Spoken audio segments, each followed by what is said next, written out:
EnterTalk Radio, you're in to all things music.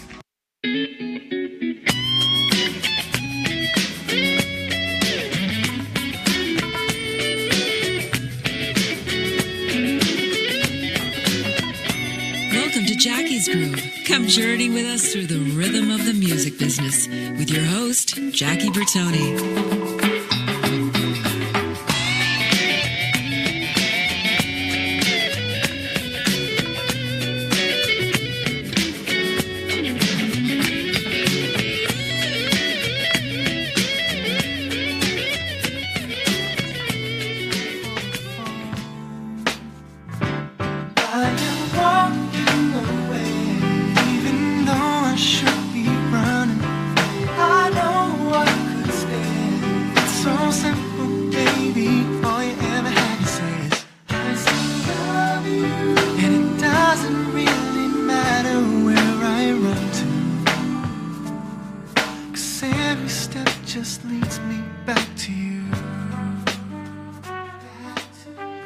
Everybody, welcome to Jackie's Groove. This is Jackie Bertone, and you're brought to you by the EnterTalk Radio Network. You're into all things music. You guys, going to tell you something. I'm really stepping out of my wheelhouse today, and I've got some serious balls to do this. The gentleman that I've got coming on the show today, not only is he an accomplished and an emerging new artist with amazing voice, man, that blows me out of the water, and you will be more educated on Mr. Matt Cusson as we get going on more. It's a beautiful Wednesday, May the 3rd. 2 days before this gentleman's new album drops, called Only Human. We're going to talk a lot more of that in detail, man. And for the millions of people all over the world that are checking this out, I want everybody to welcome with open arms and open ears to my show, Mr. Matt Cusson. Matt, welcome, brother boy. Jackie, thank you so much for having me, brother. I appreciate it. And the kind words. Thank you very much. I hope people don't think I suck. No, man. You know, and you and I have been talking about this for the last month, so it worked out perfectly. We were going to have it on earlier, but we said, you know what? It makes a lot more sense to keep it right before the release of the album, which is coming out on Absolutely. Friday. Friday on iTunes, album, Amazon, and all that. Yeah, man. Yeah, let's talk about it. It's that question. I never know how to explain it because it's really just an all over the place kind of record. It's got a little bit of everything. It's 14 tunes, which people said I was crazy for in a world of where indie artists are just releasing EP after EP and single after single. And it's no one genre. It's a very genreless album. And I've been working on it for a good few years now. And it's been, 8-9 years since my first record. So it's long overdue. And I'm very excited about it. And it cost a lot of money to put these things out. So I'm excited about it, man. And you hear that, kids out there listening, it's cost a lot of money. So we need to recoup some of this money, most of the money, and put them in a profit situation on this new new album called Only Human. Hey, Matt, let me just step back for one quick second because we're going to spend a lot of time on this. But let's talk about your beginning years, man. You were born and raised in Pittsfield, Massachusetts. Yeah, in the Berkshires of Western Mass, about 2 hours north of New York City and 2 hours west of Boston. And a graduate of St. Joseph High School. My God. Yeah, we just closed the school down the other day. Unfortunately, it was a little private school, and I guess the funds were lacking or whatever happened. And I sang a couple tunes at their closing kind of gala that they had for a bunch of alumni. It was actually kind of sad, but it was nice to see a lot of people that I haven't seen in a few years. You know, Matt, and also too, I'm just doing a little background, which I don't like to do a lot about. A lot of, I should say, but you have joined the ranks of so many people that are on Jackie's Groove that are an alumni of Berklee School of Music in Boston. Yeah, and it was very cool. I read up the fact that your constituents in there, and I don't know if it was the same grade, but you hung out with John Mayer and Ryan Leslie. You want to talk about that in a little more detail? Yeah, John Mayer was he's a little older than I am, but when he had dropped out, but it was always around the school and always hanging out in Boston, and had friends, a lot of mutual friends that were in my class, and a little older than me, and he was always at the school, just playing and hanging and writing, and I'll never forget when he said, "You got to check out this new song I wrote," and he played "No Such Thing," which went on to be a top 10 hit. So it was pretty awesome, and he's one of my favorite songwriters, man. I love that guy, and it was awesome to have those early moments with him. And Ryan Leslie. Go ahead. Sorry, go ahead. No. Go ahead. I was just looking over some notes here. So go about with Ryan. Yeah. Ryan, we were pretty tight. He was at Harvard. He's a smart dude, and No doubt. he and I and a few other people were a clique for a little while, and we did a lot of writing together. I actually put out a 3-song demo when I was 18 that he rapped on, and Really? I couldn't find that if you asked me to, but it may be on YouTube or something. But yeah, we were pretty tight back in the day. I haven't talked to him in a little while, but I know he's doing great things. Yeah, and also too. So when you were raised in that situation too, and especially Catholic, because I'm a former altar boy myself, untouched, and I'm proud to say that at St. Gregory the Great. With that said, now you do have 2 siblings, brother and a sister. Correct me if I'm wrong. Yep, both older, 10 and 12 years older. Are they musicians? They're not, but they definitely have it in them. My brother played a lot of piano, and my sister played flute, and she sang and taught me how to sing harmony when I was like 5, 6 years old, maybe even younger. And there was a lot of my whole family. I was like a little melting pot since I'm so much younger than everybody else. My brother liked the singer-songwriter stuff, the Billy Joel, the Elton John. My sister liked the funk stuff like Stevie Wonder and Earth, Wind and Fire. Mm-hmm. My dad liked jazz and like the James Taylor type stuff, and my mom liked classical. So I just it kind of all fell on me, and I ended up liking everything. And they're not musicians. My brother and sister are not musicians, but they got it in them for sure. Matthew, I'm walking down the streets of Pittsfield, and I'm walking down your neighborhood itself. I always kind of use this as a little picture here. I knock on your front door. Matt opens the door, gives me a fist bump, or what do you want to do it? A big hug. What am I going to be hearing through the music, through the speakers at the Cusson household at that time? How old am I? Am I a kid? Am I young? You're a kid, yes. I would, well, if there wasn't a sports game on that wasn't blaring through the television, you're going to hear, my dad liked a lot of jazz stuff. He likes a lot of he loves the Joe Samples and the foreplays. And he had his stereo that we weren't allowed to touch. So he kind of controlled the music in the house. So, but there was a lot of James Taylor playing, a lot of Paul Simon. But if you were to come between 9 and 5, you would hear my mother teaching piano lessons in the basement. Cool. Yeah, so there was always music happening, no matter what time or when. You know what blows me out of the water, Matt? You're labeled, at least that's what I'm reading online. You're labeled a contemporary jazz artist. Do you believe in that title? No, God, no. That was nothing against contemporary jazz. Oh, I love it. When I put my first record out, it got picked up by a record label, and that's how they kind of marketed it. And maybe 1 or 2 songs on there could pass as that, but it's much more of I never know what to call it. It's definitely, it can go in R&B, it could go in pop, it could go in, some of the songs could go in folk. It can definitely, some of the songs, especially on that first record, could go in jazz. But I am not. You can't. As a whole, it's definitely not a contemporary jazz record, and But that's not to say that I may not do that in the future. I'm the kind of guy, I want to do it all. And whatever they label me, because when they hear the record, they'll be like, "Oh, I get it. Maybe he's not that." And that's where I was blown away, because I was introduced to you by the CEO of our network, Florentino Buenaventura, and he says, we got to get this guy on. And then, of course, I put on the music, and I became an instant fan. In fact, I messaged you thanks, man. Probably about 30 days ago.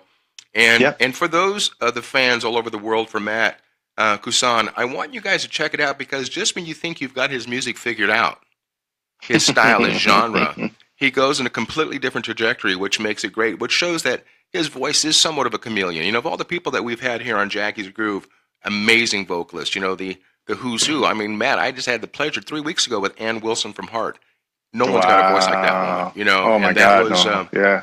Yeah, that was magic, man. And so listening to the stuff, I'm going to tell, and we're going to go through your songs and the snippets and so on, but I'm also going to bring a song on that I've played for a lot of I'm not a parent, you're not a parent, but there's a song you wrote or you played called Once Upon a Time. And I've had a lot of my dear friends, males, over here to the studio, and that have new babies. And I said, hey, man, I want you to check this out. I have an artist coming on. His name is Matt Cusson. He's coming on in about 3 weeks. Take a listen to this song. And so a friend of mine, Simon, has 2 little baby girls. And he's sitting, Oh, literally, perfect. Matthew, he's sitting in front of me in the studio, and we're listening to the songs. And as soon as it said, I think the word is about your princess gown to a wedding Oh, gown, yeah. Yeah. I mean, Yeah. I looked at him, and his eyes were welled up with tears, man. And That's I get awesome. more of I get more response from my male friends that are parents versus the girls, because I'm gonna be Yeah, and honest with you, brother. it kind of comes from that sense. I'm not The gonna blow male, smoke up your ass. blow it. And I it's need it. Yeah, well, here's the blow. I mean, it's like so funny. In fact, Paul was talking, and Florentino was talking, and even Megan, my producer. Any girl that's got blood running through their veins, it's like the feedback that we got online, we were cracking up. And we're talking about girls from the early 20s up to the cougars wanting to know, Jackie, are you going to have him in the studio? I'm like, Jesus Christ, really, people? And Oh, so the that's fact of the matter hilarious. is, yeah, so I get the response from the guys crying over the words. I get the girls looking at your face first and then listening to the music. Oh, he can sing. And so that's the That's funny. so and I want to talk about this because it's really cool. We talked about what we're going to be listening to, what you listen to in the Cusson household. Now, were you first considered a singer or a pianist? Um, I don't really know. I always sang. But actually, when I sat down at the piano when I was about 6 or 7 and started playing "Ribbon in the Sky" by Stevie Wonder, and my parents were like, how did you learn that?" And I'm an ear player, so it kind of was a little easier to me at a younger age than going through your scales and reading book one and all that. But it's hard. I hate picking one because I like it all, man. Right. I like singing. I like playing. I play a little bit of guitar. I love doing that. I think it might have been piano first, even though I always sang. So it's hard to tell. And that's at the age of That's 6 years old. terrible answer to the question. I'm sorry. I didn't No, not answer at that all. question at all. No, not at all, Matt. Because I ask a lot of the musicians out there, especially parents of children, who want to shove an instrument down their child's throat. And I say Doesn't this always on a work regular that way. basis. No, it doesn't work that way. I said, take your child to a music store. Let the instrument call the child. Right. And right. and the bottom line is, I said also, and I say this from my heart: if your child doesn't have any talent, there's not a musician, there's not education, there's not teachers out there that can turn that around. So Exactly. don't be let down with that. And so the musical influence and the people that you influenced all your life, or your professional life, who would you say really was your main influence? And we're going to get going on the gentleman who discovered you, but talk about somebody who you listened to that just to this day still blows you out of the water. Man, there's a lot. If I had to pick, I mean, when I discovered Stevie Wonder when I was maybe 10 or 11, I played Ribbon in the Sky when I was young, but I really started to dive into all his records. That kind of changed my life. That's when I decided that I want to be this guy. I want to do what this guy's doing. Because talk about different styles. He's all over the map as well. But guys like him, James Taylor, who's still putting out incredible music. An album that he put out last year just blows me away. Those guys really, they got me when I at a very young age, and I was that kid that would go to all the record store, whatever record store I could find, and grab anything, any CD if they were featured on something, and I would buy it. And early on, those two really kind of shaped what I was doing. And then Brian McKnight when I was about. I think I first heard One Last Cry when I was 9 or so, and it went from there. Speaking of Brian, just going over itself, which is pretty amazing with someone that you really, really looked up to as a great singer. Basically, would you agree the fact that Brian was really the one who discovered Matt Cusson in 2000? It was part of it. It definitely, when I went to Berkeley, I was there for a year before he pulled me out of school. Right. To do some recording and some touring, but I performed before him. I performed with James Taylor's brother Livingston a lot, and I still continue to perform with him. And he's incredible as far as stage performance and songwriting, and he's incredible. He is just a bevy of knowledge that I continue to soak up, and every time I see him, I learn something new. He just called me a couple hours ago. We're doing a couple shows in Martha's Vineyard in Nantucket in a couple months. But he was kind of first, and then Brian McKnight put me on a more really into that R&B world, which was fantastic. It's when you talk about Livingston, I'm going back for a second. I mean, that apple did not fall too far from the tree, did it? I mean, it comes down to his father's voice. I mean, to this day, when James Taylor starts to sing, if it's Mexico or Shower or whatever it may be, man. his voice is like, I compare his voice, maybe a good comparison, maybe not, but I compare his pureness of his voice to a Karen Carpenter style. Absolutely. It's makes you feel like everything's okay. That's it. Yeah. And that's the way I feel about your songs also, because, the tune that you came up with, you covered a Brian McKnight tune on your, I think it was an album about 8 years ago. Yeah, forever ago. Last try, right? And what prompted you to do that song? Other than that, I mean, that song tears on my heartstrings, because basically it's just telling you, I want to give you the world, man, but I can only afford a city. Yeah. And the fact of the matter, especially coming from musicians. Absolutely. And how long have you been married? We just did 4 years. Girls, I said the word married. I'm going on 34 years. And so when there's God bless you. Yeah, man. And when there's music out there, man, that gets you, that really, really brings you into the fold of things. I love Brian McKnight, because Brian McKnight has always been considered, almost compared vocal-wise. I hear it to a certain level. Of my good friend Michael McDonald. They had that same kind of that lower range.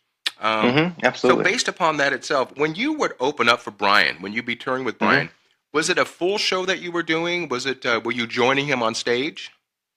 I would do it was different throughout the years, but when we started, I was doing a couple songs to open and then introducing him, and then I would go back to my little keyboard world and play keys and sing background for him. And then that turned into, then we started doing Still in Love as a duet, which was incredible. Talk about intimidating, but it was awesome. And from there, it changed a lot. But that's how it started with a duet with a couple tunes and some background singing and some keys.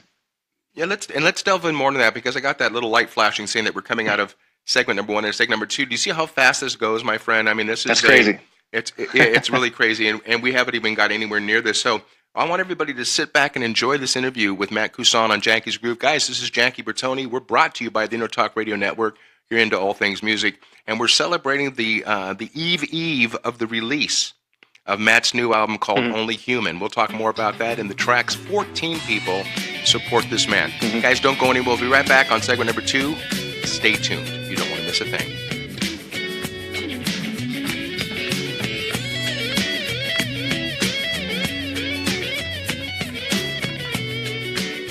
Are you serious about your music? Are you ready to run with the big dogs? The experts at Pitbull Audio have the gear to get you into the game. From leading manufacturers like Mesa Boogie, Fender, Pioneer, and American Audio. To sound your best, you need the best. Pitbull Audio can deliver in rehearsal, on stage, and into the big time. Dropping beats, shredding guitar, or making the crowd roar. Whatever you dream, Pitbull Audio can help make it happen. We are Pitbull Audio. We want you to play it loud. PitbullAudio.com. You know what's all around you every waking moment of your life? Marketing. You're choking on it. I'm Scott Robertson, and when it comes to strategic PR, branding, and marketing, I've seen it all. And actually, I'm still seeing it, because bad marketing never sleeps. Join me each week on May the Best Brand Win, right here on EnterTalk Radio, and learn how to make the marketing for your brand unforgettable. Hi, I'm Tim Dolbear, the host of Sound Experience on EnterTalk Radio.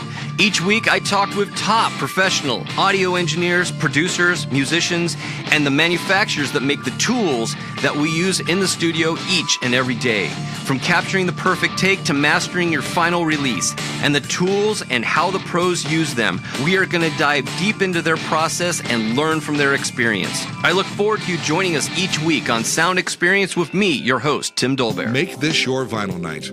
I'm John J.R. Robinson, and every week, music creation comes alive through stories, experiences, and sounds when vinyl records filled our hearts and minds. My friends and I share our tips and techniques used in creation of iconic tracks for recording artists such as Michael Jackson, Eric Clapton, Quincy Jones, and Steve Winwood, to name a few. Vinyl has emerged hot, and the soul of vinyl defines art and passion which burns deepest at night. Tune in every Wednesday at 2 p.m. Pacific Standard Time on EnterTalkRadio.com.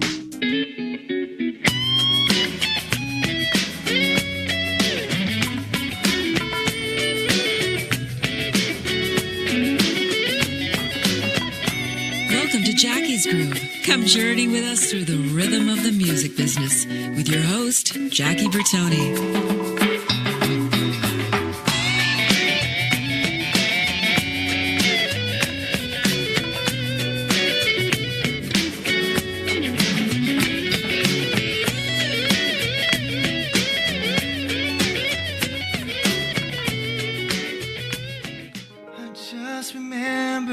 Time at the market, snuck up behind me and jumped on my shopping cart and wrote down aisle 5.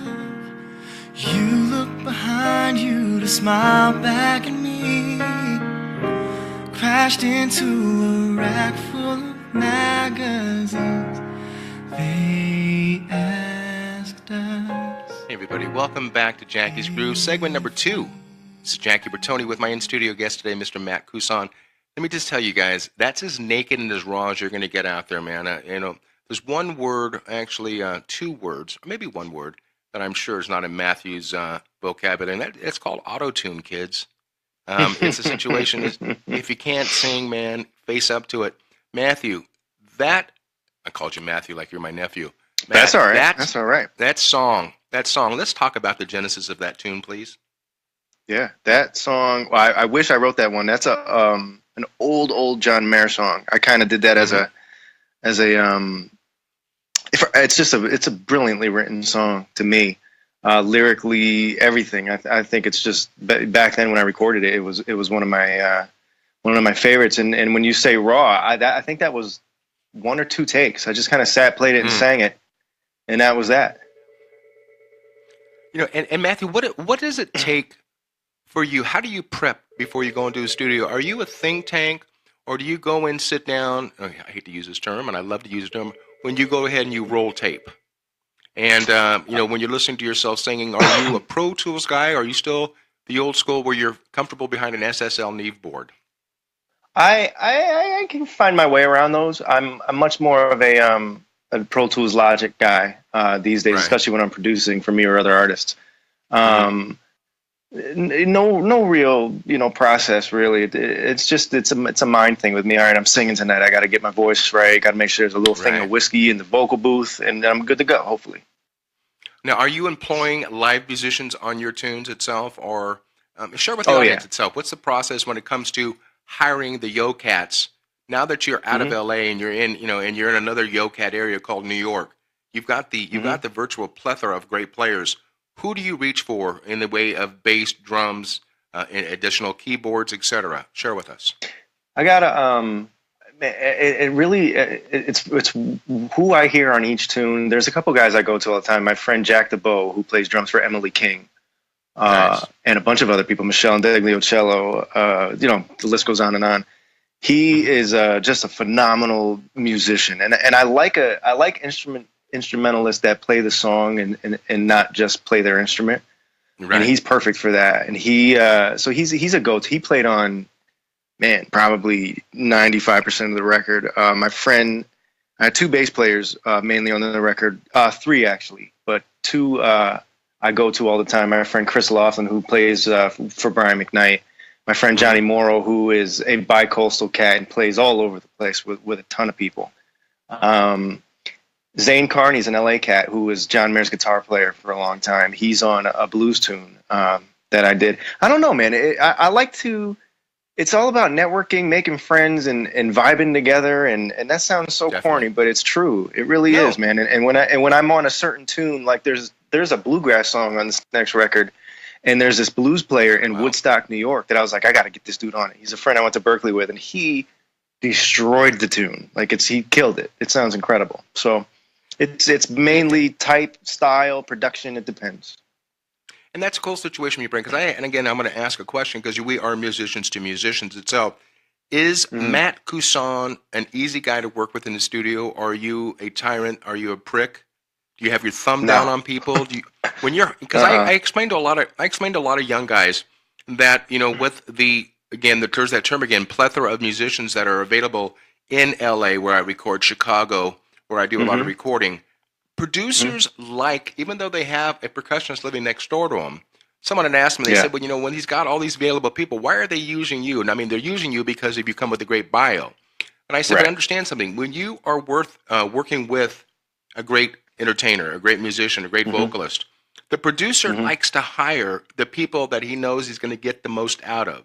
He's not going to have to sit there and, especially with Pro Tools and Logic and so on and all this Skype crap, that you don't have to sit there and know that, you know, what's like. And now myself, personally speaking, when I record, I give the producer 3 times as much as he's asked for, and then he can choose what he wants to use. Me too. And so on. Now, and so that's the question. So when you're on there, you're hiring the musicians doing your thing. Do you, and the quality of players that are on your music, but do you still find it to a situation where if you're not liking what you're hearing 100%, you don't have a problem going to them and telling, hey, man, I wanted to hear it this way? You have to, especially if you're paying them, and it's hard-earned money. There's been a couple times where I've gotten a couple takes from people, and I'm like, you know what, can we try this, and this? But, man, I've worked with both kinds of producers, and for me, I am not a confrontational person. I'm the kind of guy that if there's a hair in my soup, I'll eat my way around it. I can't send it back. I just can't. I've never been able to do that. So I will tell you in musical terms, hey, let's try this, try this, try this. I usually like to pick musicians that I know are going to either kill it, or if they didn't do what I wanted, I could say, hey, can we do it this way? And they'll kill that. I'm producing a record now for a friend of mine, and we got Luis Conti and Mike Landau and all these killer musicians. I barely have to tell them what to do. I just say, hey, this is how I think of it, go. And Mike Landau just sent me 13 tracks on one tune. He's like, yeah, man, bounce in between. And I'm like, nope, I'm going to just press play because these are 13 guitar tracks that I want to hear every little thing you did. It was perfect. So he makes the production job a lot easier. But absolutely, and that's cool that you just mentioned that, because you mentioned Luis. I just talked to Luis about a week ago. He's out right now with this gentleman called Phil Collins. Yeah. And and the guy I'm producing is out with him too. Yeah, man. And I've got coming on the show, hopefully within the next couple of weeks, if we can get the scheduling going, I've got Leland Sklar. Leland, of course, one of the greatest bassists, the most recorded bassist in the history of music, man. That's not bad. That's quite a feat. No, and then of course I've had John J.R. Robinson, the most recorded drummer in the history of music. And I've got coming on soon my mentor, Paulinho da Costa, the most recorded percussionist in the history of music. So we're breaking down, man. We're doing things different here, man. We're coming up. Yeah, man. And I've got coming up, if I can brag, and yes, I'm going to brag. Please. I got Steve Smith from Journey coming on in a couple of weeks. Oh, wow. They're currently on I just met that dude. He's a great guy. He's amazing. And they're at a residency right now at the Hard Rock. The Joint in Las Vegas. And so Mondays are their days off, which works out perfectly. So that'll be actually the 4th group that Jackie's Groove hosts that is members of the Rock and Roll Hall of Fame, and we're pretty stoked about that. You know, and so with that, going back to Matthew, if you weren't playing / singing, what would you be doing instrumental wise? What would you be playing? If I wasn't playing or if I wasn't singing, what would I be playing? If you weren't singing, and if you weren't playing piano or guitar, what's your next instrument of choice? I started on drums when I was a kid. Really? I think I was about nine years old or something. Yeah, after I learned a couple of tunes on the piano, I wanted to do something else, so I started on drums. My parents got me a kit, and that lasted about a year or two.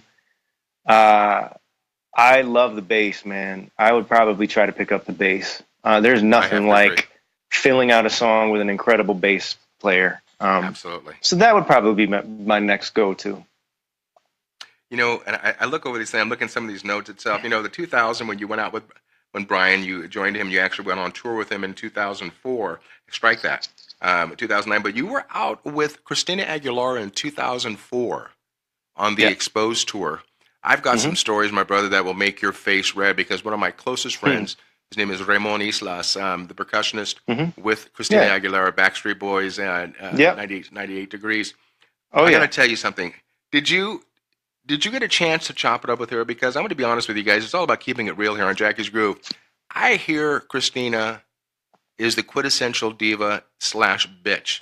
Did you have a run-in with this girl at all?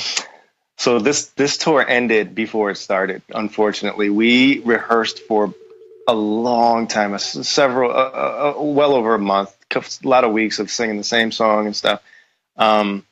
She came in and we rehearsed with her for about a week. And then they came in and said, the tour's canceled because she blew out a vocal cord. We don't know if that's true, but so the tour itself, it never actually happened. But I did get to sing with her a bunch, and she did a quick lap dance on me during Lady Marmalade, which was fantastic. I didn't get to chop it up with her really as much as I would. She seemed sweet when the couple small exchanges we had. So I don't know her as well as as other people may.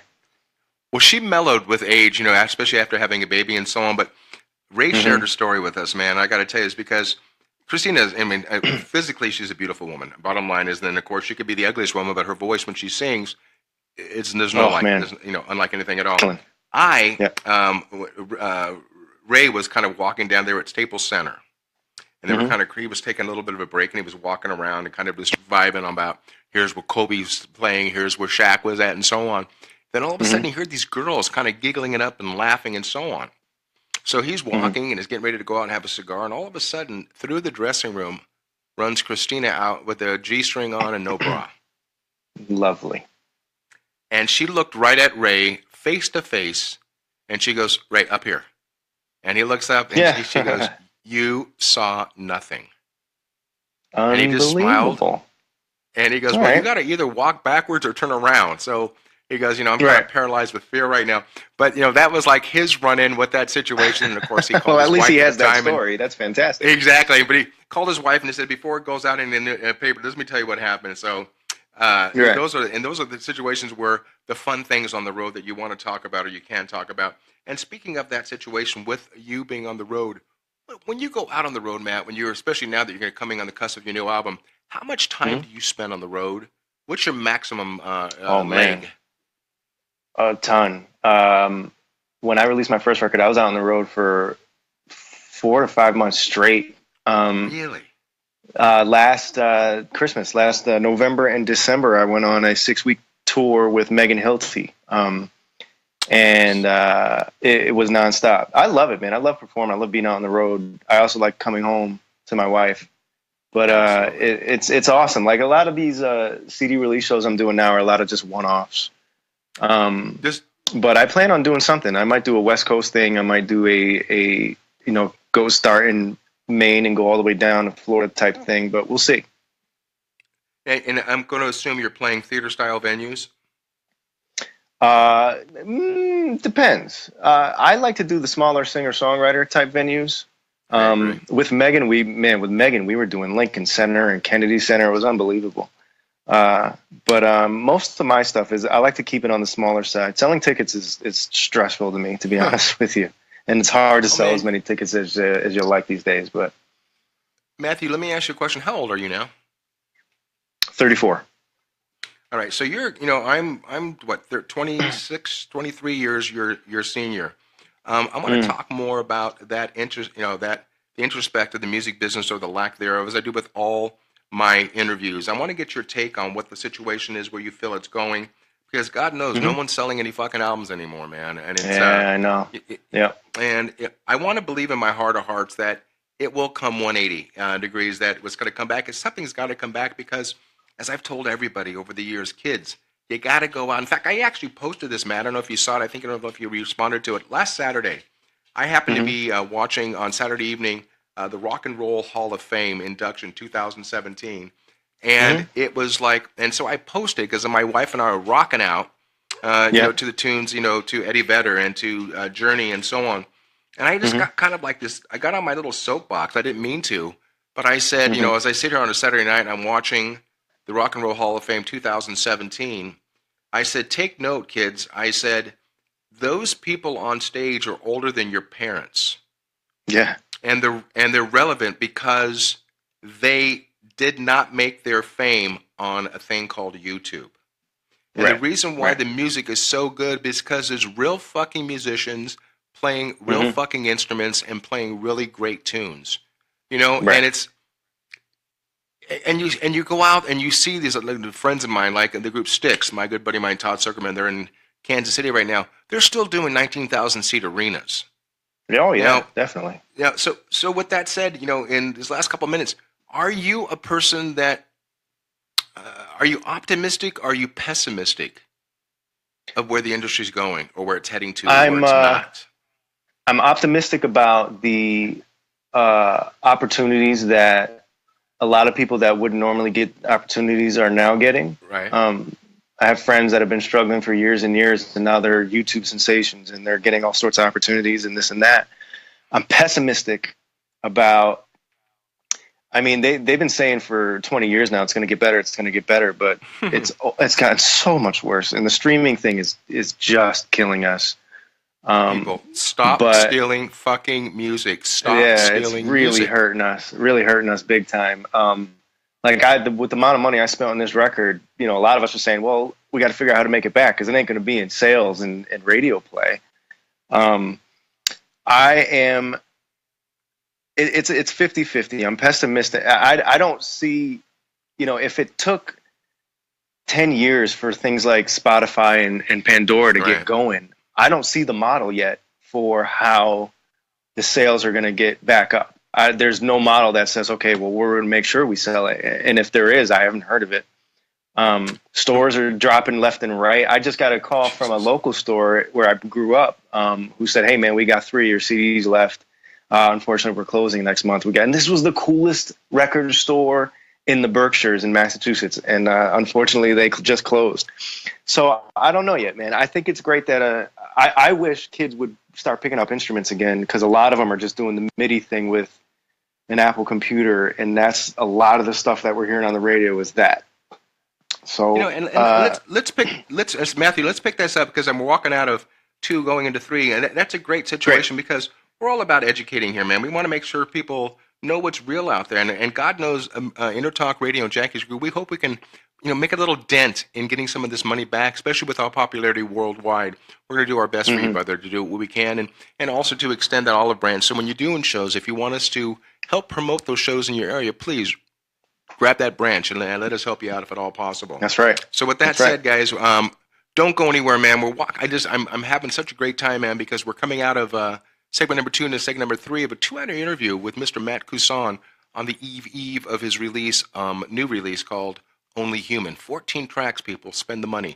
Don't go anywhere. Jackie Bertone, Jackie's Groove, brought to you by EnterTalk Radio Network. Here into all things music. I don't know if I'm liking this Facebook Live thing because I can't do this. But I did it anyway. So, guys, don't go anywhere. We'll be right back after a short break. Stay tuned.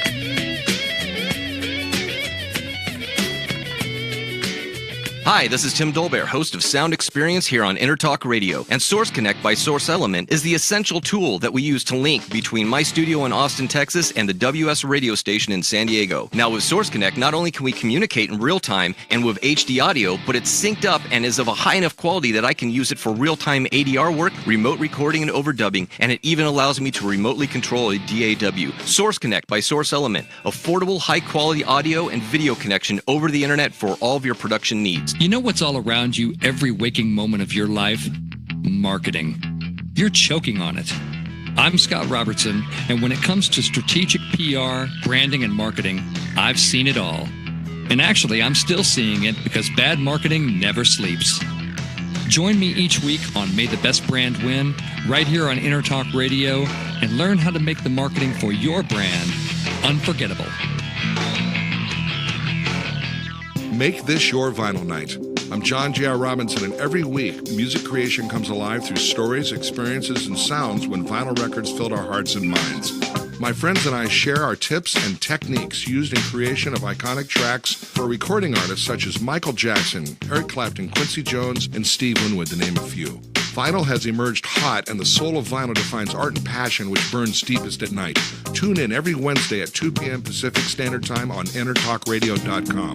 Are you serious about your music? Are you ready to run with the big dogs? The experts at Pitbull Audio have the gear to get you into the game. From leading manufacturers like Mesa Boogie, Fender, Pioneer, and American Audio. To sound your best, you need the best. Pitbull Audio can deliver in rehearsal, on stage, and into the big time.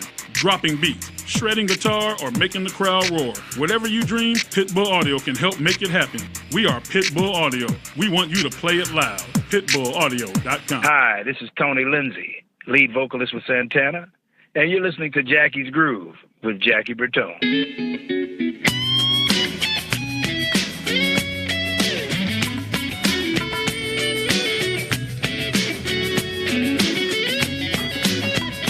Welcome to Jackie's Groove. Come journey with us through the rhythm of the music business with your host, Jackie Bertone.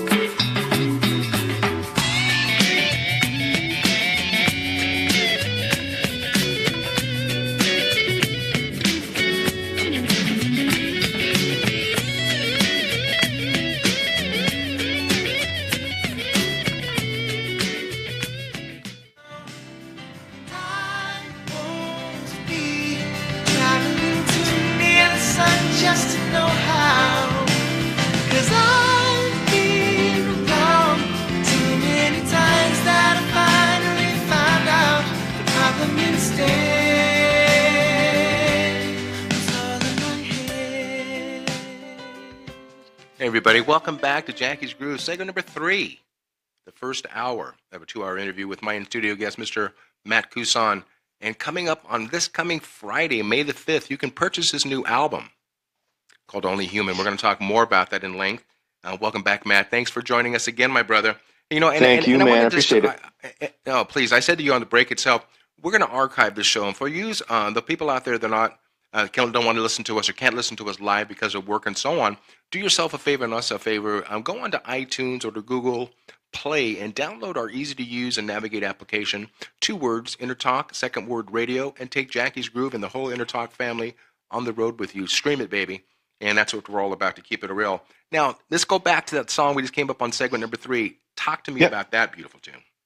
That is a song called "In My Head." That was the third single off the album. I wrote that, as cheesy as it sounds, I wrote it for my wife. Nothing cheesy, baby. I think the theme of this album, even though all the music is different, the theme is pulled in, I think, lyrically and stylistically about, you know, a lot of stuff that I've been going through over in my late 20s, and bouts with alcoholism and bouts with, I was in a mental home for a little while. And that song is a testimony to kind of how she kind of saved my life and put everything in perspective. You know, and I appreciate what you just said just now, man, about keeping it real. My dear friend of mine, Jamie Wallum, drummer for the group called Tears for Fears, I had interviewed him a couple weeks ago, 3 weeks ago, and he said to me, "Is there anything I can't talk about?" I said, "No, man, it's my name's on the show. This is your episode." And he goes, "Yeah, my sobriety is going on 2 years right now." And he goes, "I almost lost everything. I lost my marriage and so on." He goes, "But, you know, to be sober for 2 years." And he said, "Do you mind?" I said, "Brother, if you can touch one person out there in recovery, then you've done your job." So, you know, that situation, I want to ask the people out there too, and people want to know about that. Thank you for being open with that and so on, man. I mean, it's anything, a struggle. You know, I had gastric bypass surgery 9 years ago. I dropped over 200 pounds. You know, I'm a normal sized guy now, but I'm always going to be a fat man. You know, and that's, you know, I love food. That's the problem about being the quintessential Italian. Food is the greatest. Food is the greatest, man. But, you know, when you say about surviving and recovering and doing the proper program to keep yourself on the straight and narrow, are you considered to be the Debbie Downer when it comes to being at a party and so on and so forth? How do you acclimate yourself around situation? I can still party. Okay. I'm not sober by any means. That's just under control. And I was never that deep in. There were scary moments. With me, it was more depression. Back in the day, 7, 8, 9 years ago, maybe even longer. I don't even remember, because I was on so many prescription drugs that that whole couple years of my life is a complete black hole. I don't remember most of it. But yeah, in my mid to late 20s, I went into just a spiral. It was creepy because I was reading Sylvia Plath poems, and I was just obsessed with Vincent van Gogh. There's a song about it on the record called "Who Like Me." That's dark. And I was obsessed with Van Gogh and how he died and why he painted what and this and that. And it got silly, but I snapped out of it somehow, and it wasn't because of prescription drugs. Not that I'm, I know I have a lot of friends who went through the same thing, that prescription drugs helped a lot.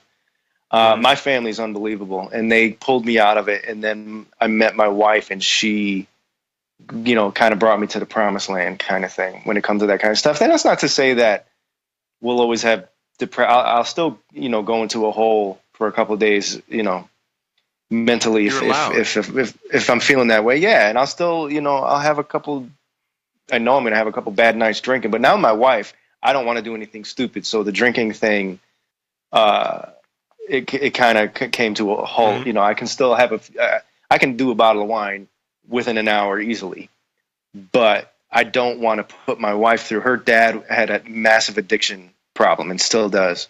So it's not anything I want to put her through. So in a lot of ways, that tune is about all of that. Do you want to show your beautiful wife's name? When I say beautiful physically, she's stunning. Lisa Licatos, and she just actually added the Cusson to her name. So it's Lisa Licatos Cusson. She Good girl. Is an incredible, incredible person. She's in Boston working today on something. Lisa, so she's not here. Lisa, I would make her join me. If you're listening, baby girl, let me just tell you something, man, because your duty of taking on the I do's with your musician, and my wife in particular also. God. Yep. God bless you guys. I don't know what the fuck you guys are thinking about, but let me just tell you something here. I want to be honest with you. And I say this to everybody else. We, in our business, being on the road, as I said it over and over again, blah, blah, blah, blah, blah, that the fact is there's nothing glamorous about being on the road, then there isn't until the lights go up. And, we can be we can have people blowing smoke up our ass. I personally don't like it. I liked it at one time when I was younger, but you know what? I understand they're doing a job, and that makes sense to me. But the thing is, my wife, Caprice, or better known as the Leveler, she, just as your wife, she's impressed. She knows who she's married to. She knows the talent. But the fact of the matter is, when I come home and I've done the coolest things in the industry, I've worked with Michael McDonald, I worked with the Beach Boys, Brian Wilson. When I get home, my name isn't that name that's out in the my name becomes Hey You. Yep. Dog poop needs to be picked up. This needs to be done. Yep. That needs to be done. Does your better half, and I say that word, does your does she keep you grounded? Oh my God, yeah. 100%. The music is fun, but there's nothing like coming home to her. Nothing. Yeah. Nothing, and we started talking about on the second segment, about the business and how it's changed and so on, and the streaming and the Pandoras and the Spotifys and all the other crap that's out there in the marketplace.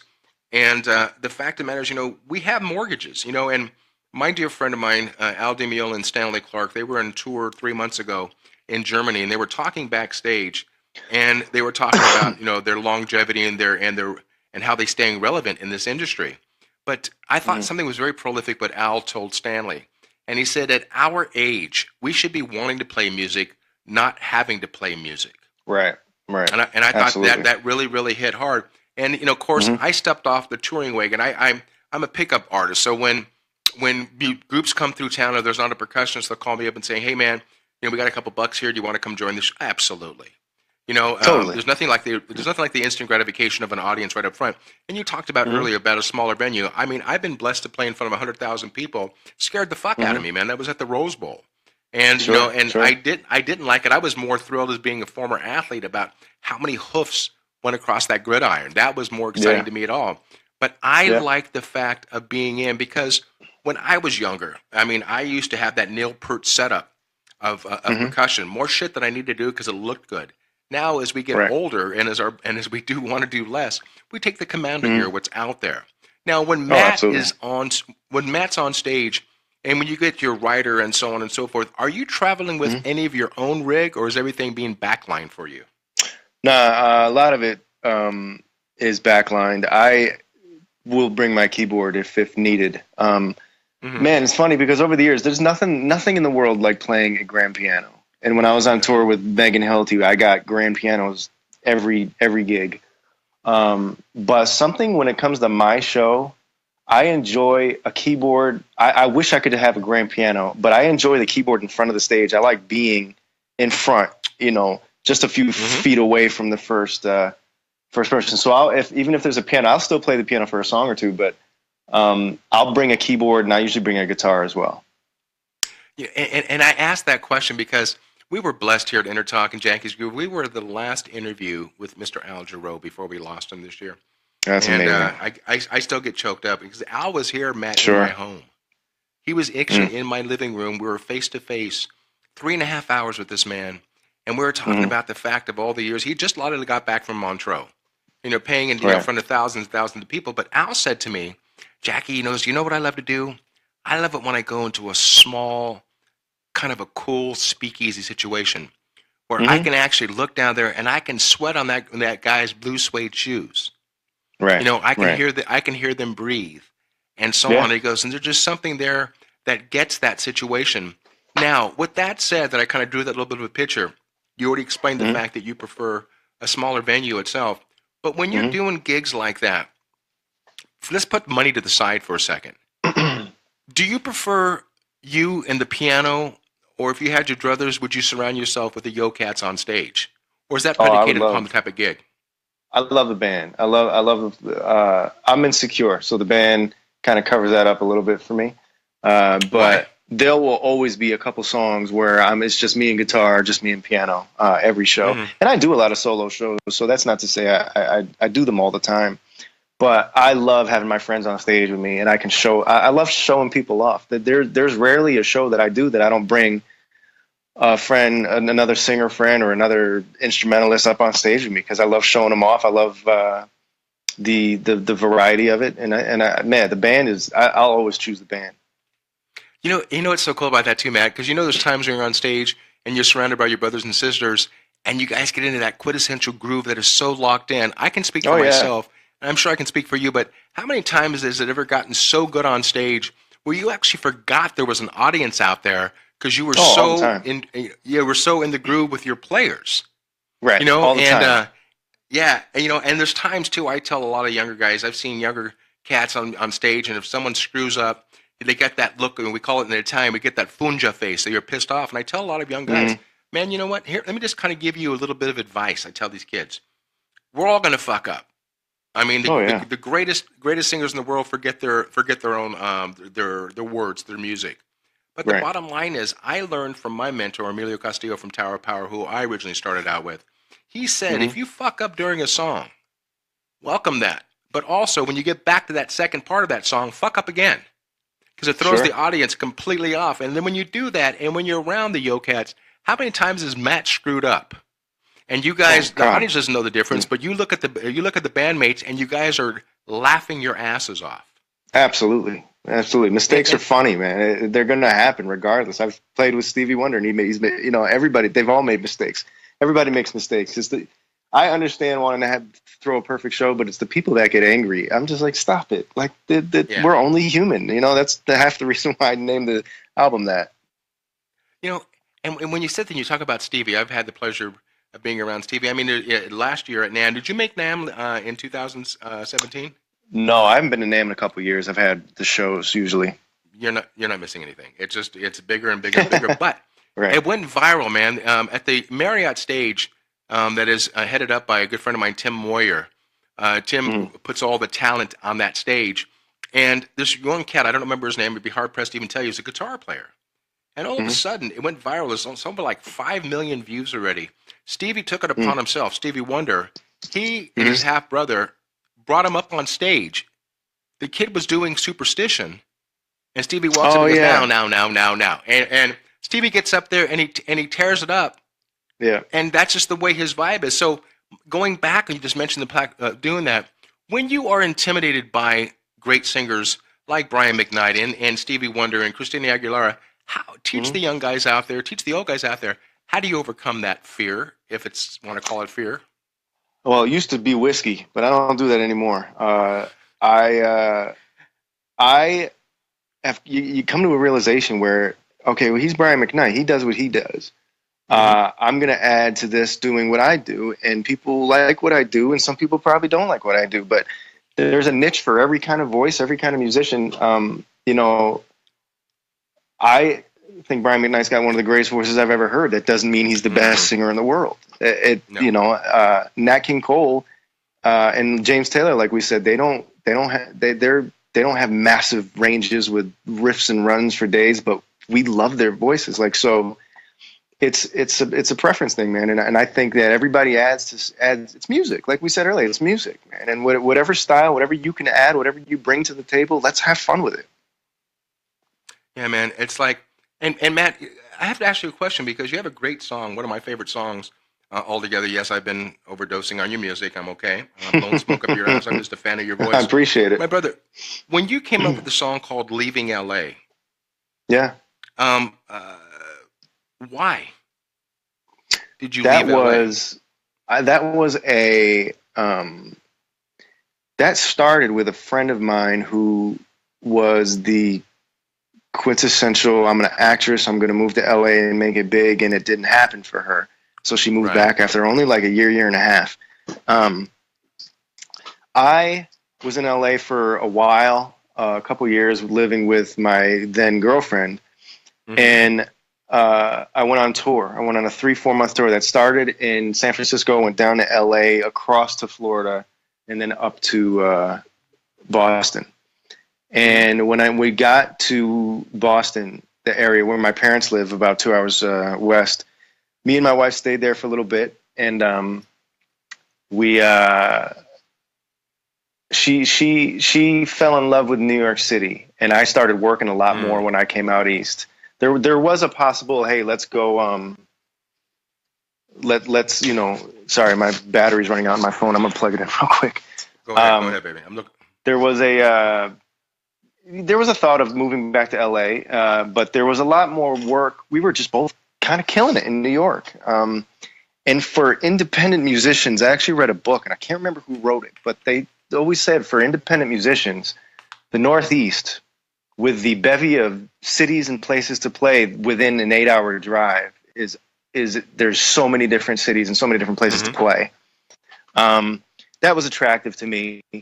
And then I did a little TV show out here for a little while, and it just kind of became home. And that's not to say we won't go back out to LA at any point, but I think you go where the work is. And right now, both me and my wife are working a lot more in New York than we were in Los Angeles. Right now, that's not, in what we do, it could change tomorrow. So who knows? Matthew, you know what we're heading for right now? We're heading for the end of the third segment, the first hour of a 2-hour interview.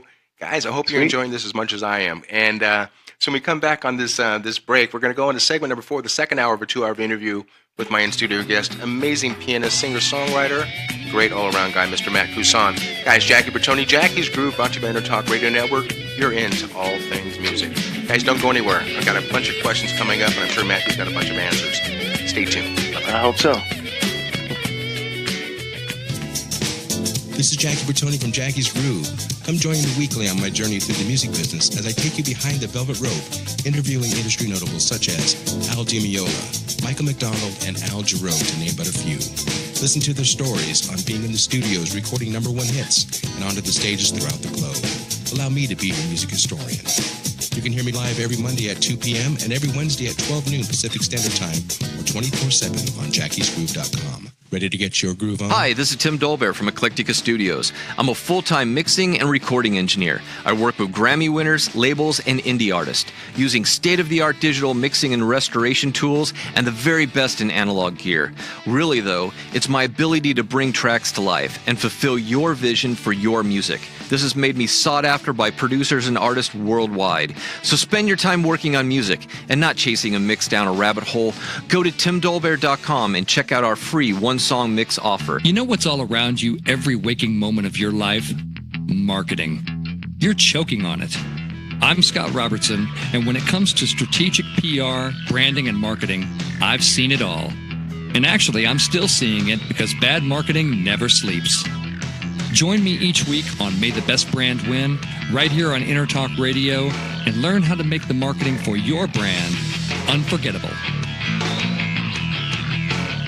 Are you serious about your music? Are you ready to run with the big dogs? The experts at Pitbull Audio have the gear to get you into the game. From leading manufacturers like Mesa Boogie, Fender, Pioneer, and American Audio. To sound your best, you need the best. Pitbull Audio can deliver in rehearsal, on stage, and into the big time.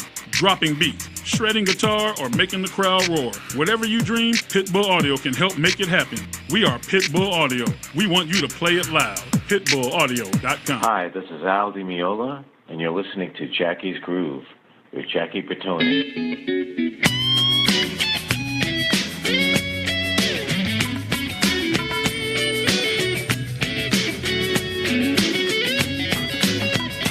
Welcome to Jackie's Groove. Come journey with us through the rhythm of the music business with your host, Jackie Bertone.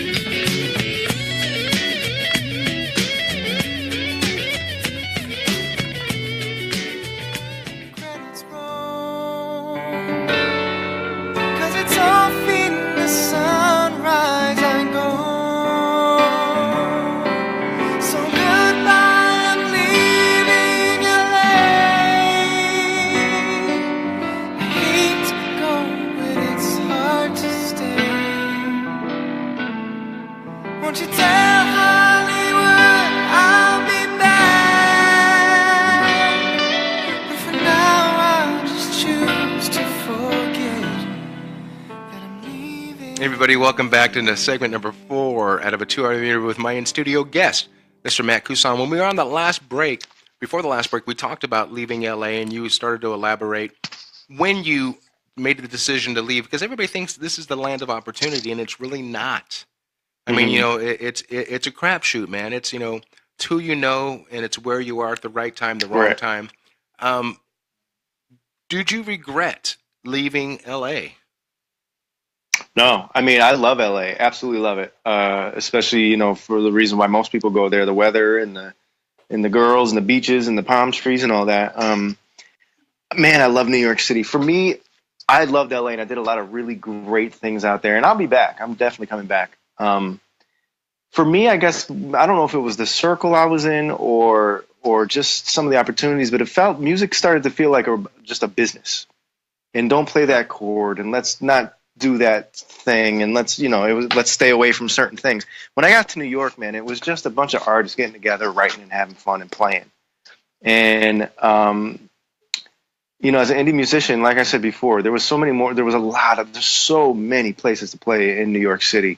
And then if you go 3 hours north, you're in Boston, where there's a ton of places to play. And then there's Albany and Hartford and DC and Philly, all within a few hours of each other. So it made sense. And then, of course, like the good thing about music is we can do it from anywhere these days. I have a home studio, and if my wife started working way more in New York. So if that ever dies down and we decide to give LA a try, I'm all for it. You know, I do love LA. The song was just a tune. You know, it wasn't a I'm never coming back thing.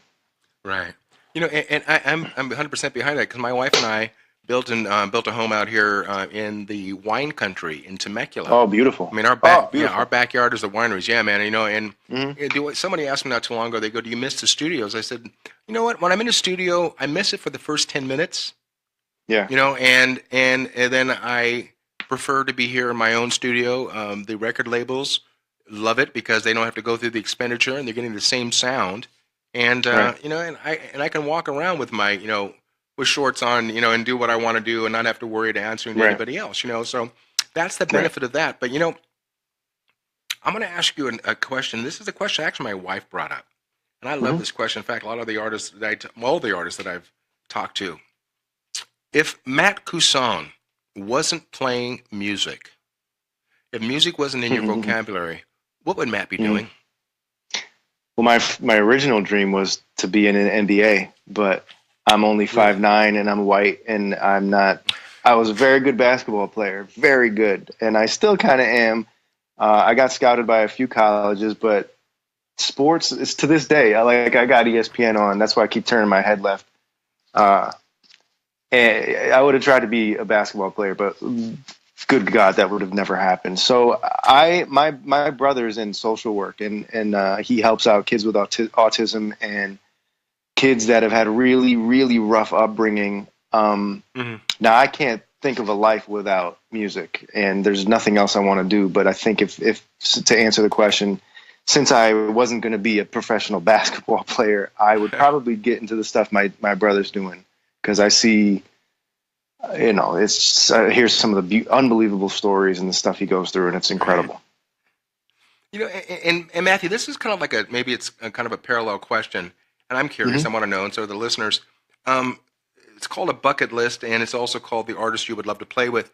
Does Matt have a bucket list? And if you had your I Dream of Jeannie moment where you can sit there and nod your head, who would you find yourself on stage with performing, and why?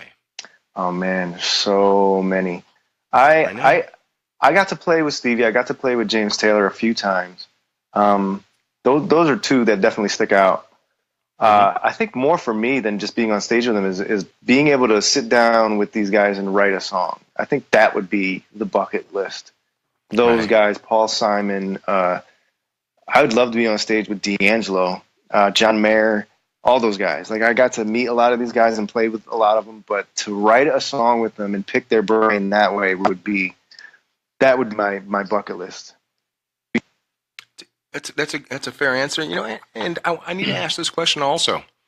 I use this as a cross comparison, but when I had my longevity when I was 19 years old, that's when I started working with Tower of Power, and that actually worked against me. And let me explain what I meant by that. I became like the good-looking girl in high school. Nobody wanted to ask out because they figured I already had a date. You know, and with that situation, they figure, well, he was working with Tower of Power. This boy must be a motherfucker.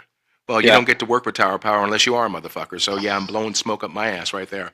But with that said, a lot of people wouldn't hire me because of that background. That's since changed as I got much older. So my question is, when people are out there and they look at Matt Cusson and they know Matt's music and so on, do you think let's face it, do you think your look / vocal prowessness has been a positive or a negative for you in your business? I don't know. I don't know that it's been a negative or a positive. I think it's to each his own. Basically, it's however you want to look or listen to me. And James Taylor in an interview once said, music these days is blue collar work, and you got to take it all. And I kind of look at everything that way. It is what it is. We're gonna still do gigs for $100. I don't want to, but I still like to play. So whatever contributes, whether it's the look or the style or the voice, to me working or and getting music across, that it is what it is. I'm not sure what contributed to what, but I'll take the gigs as long as they keep coming. Right. It's funny because I use this analogy. It's like I have my longevity, my legacy that goes back with a great reggae band that's still killing it. The group's called Third World, and they're a plethora of hits: 98 Degrees in the Shade, 96 Degrees in the Shade, Traja Love, Now That We Found Love, etc. I would go off these big tours like the Reggae Sunsplash or the Bob Marley Day festivals, and I'd come out of these big venues of 20,000 people, and I happened to come out of the place called the Universal Amphitheater, another place that went by the wayside, because they needed a Harry Potter fucking exhibit over there. But the fact is, I was playing at a little local club in Newport Beach, Balboa, called Studio Cafe. And I'm walking in there, and I've got my one of my congas on my back, and I'm walking in, and this guy stops, and he goes, oh my God. He goes, man, Jackie, right? Third World. I said, yeah, man. He goes, oh, man, what a great show last night. I said, thank you, man. Thank you. And he goes, were you playing here today? And I said, yeah. And he goes, why? Yeah. And I looked at him, I said, because I have a mortgage. Exactly. And so a lot of people don't realize the fact that, this is a fleeting business. It is a situation is you've got to have something to fall back on or your fame itself. And so with that said, answer this question. And I'm going to ask it again because I got your vibe already. I know that I can ask certain questions of certain people. Oh, whatever you want. This is a very tough one, man, because you are the quintessential player. You are a musician. But I'm going to ask you just a series of questions, just one question, one answer. It's really unfair, but be honest. I'm going to ask you a musician, or excuse me, an instrument, and I want you to tell me what your favorite player is on that. And starting out right now, drummers worldwide. Who would that be? Man, it changes all the time, but because Mayer's new album came out, I love Steve Jordan's playing on it. Absolutely. Steve Gadd, I'm going to throw him in there too. Only one, brother, only one. Same. Pino, man. I love Pino Palladino right now. Palladino. Every time I hear him play, love it. Guitar. Mike Landau. Mike Landau, without question. Right, man. Mike's a friend of mine, so I have to throw that in there. I mean, but that's Mike a crazy question best, because man. He was so nice. He's the best, man. But it's someone asked me that question. They said, man, of all your friends, I said, don't ask me that question. That's why I came up with these questions. Keyboard players, keyboardists. Are we going to differentiate piano from keyboard? Yeah, okay, that's cool. Then I gotta go Stevie with keyboard, man. I think he's amazing. Okay. And piano is Oscar Peterson. Wow, really? Mm-hmm. He's one of my favorites, man. Yeah. I would have thought you would have said a Joe Sample kind of a vibe because of your R&B influence. No, I never. I like a lot some of that smooth jazz type stuff, but I man, Oscar just blew my mind. Saxophonist. Coltrane. Wow, you really went the opposite side there. Okay, cool. Mm-hmm. Cool, man. Are you a lover of horn sections? Oh yeah, there's a bunch of horn sections on the record. Oh, is there really? Yeah, not a bunch. 3 or 4 tunes. Yeah. I love it. I love it. Hey, man, you know, as again, you're still a young lad itself, but I want you, and you're in shape. But I want to ask this question because a lot of the listeners want to know this also. We talked earlier about your preparation before walking in the studio. Mm-hmm. I mean, you pretty much you're going to sit down behind the keyboard or the microphone, and you're going to start playing and recording. Yeah. But let's talk about a live gig. A day in the life of Matt Cusson. You wake up in the morning, you're out of your element, you're in a different city. Yeah. How does your day start? What sends you down to the venue to the time the lights open up? Tell us about that day. Lots and lots of coffee. I've become quite the coffee addict. As I'm doing right here. Yeah. I'm gonna do it the second we hang up. Okay, so you got the coffee in your system.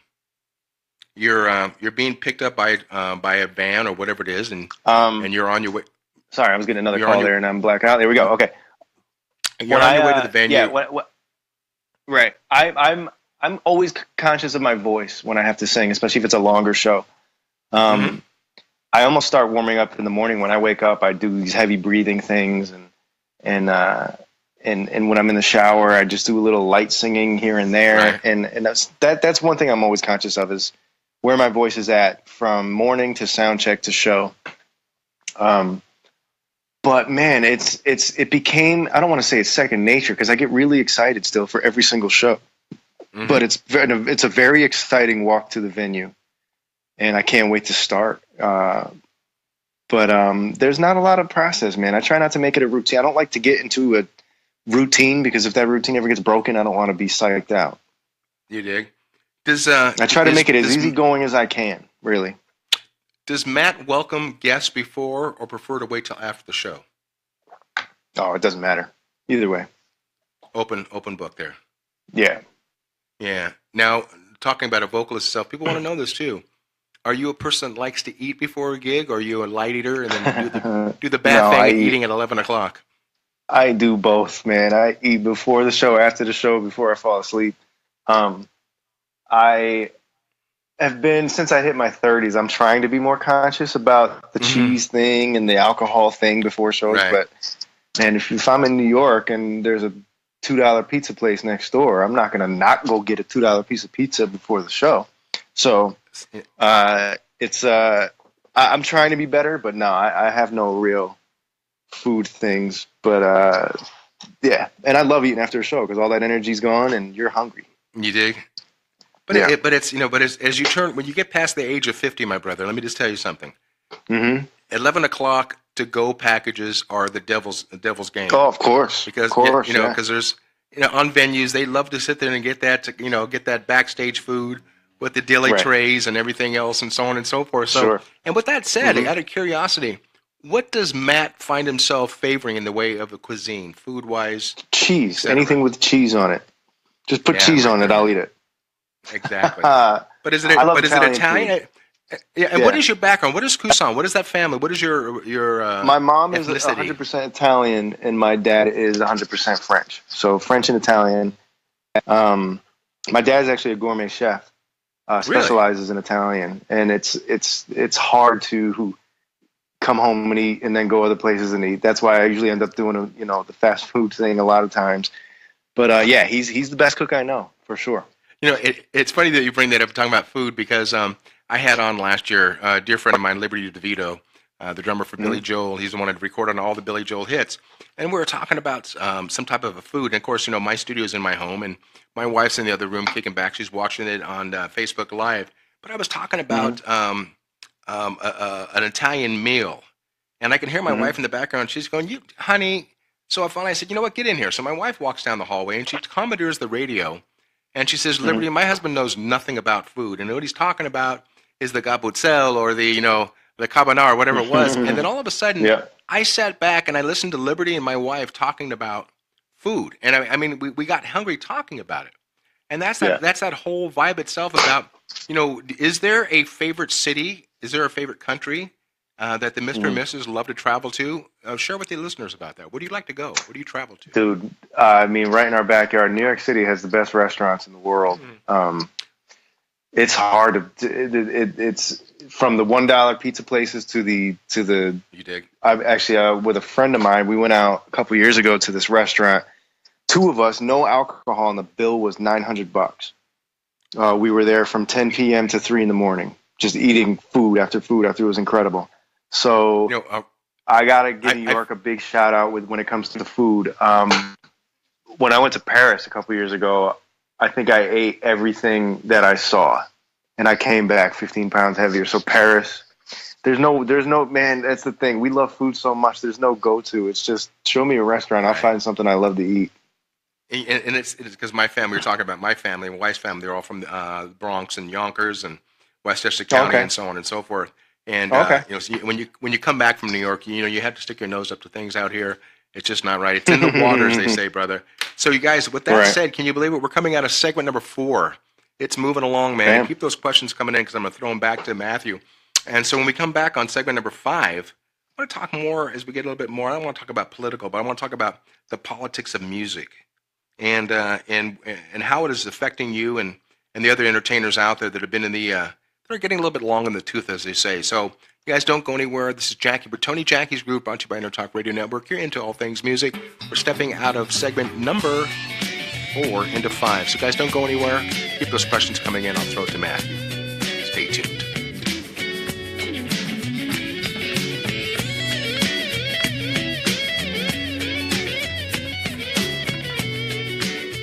Are you serious about your music? Are you ready to run with the big dogs? The experts at Pitbull Audio have the gear to get you into the game. From leading manufacturers like Mesa Boogie, Fender, Pioneer, and American Audio. To sound your best, you need the best. Pitbull Audio can deliver in rehearsal, on stage, and into the big time. Dropping beats, shredding guitar, or making the crowd roar. Whatever you dream, Pitbull Audio can help make it happen. We are Pitbull Audio. We want you to play it loud. PitbullAudio.com. You know what's all around you every waking moment of your life? Marketing. You're choking on it. I'm Scott Robertson, and when it comes to strategic PR, branding, and marketing, I've seen it all. And actually, I'm still seeing it because bad marketing never sleeps. Join me each week on May the Best Brand Win, right here on EnterTalk Radio, and learn how to make the marketing for your brand unforgettable. Hi, I'm Tim Dolbear, the host of Sound Experience on EnterTalk Radio. Each week, I talk with top professional audio engineers, producers, musicians, and the manufacturers that make the tools that we use in the studio each and every day.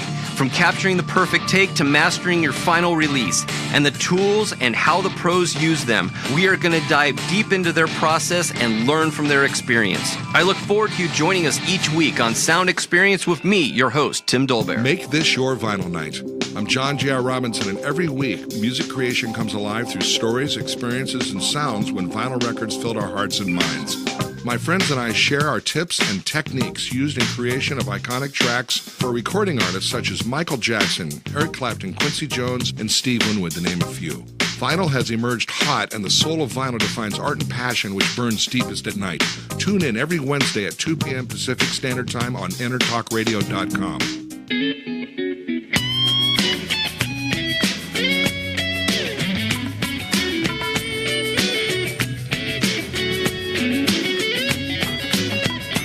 Welcome to Jackie's Groove. Come journey with us through the rhythm of the music business with your host, Jackie Bertone.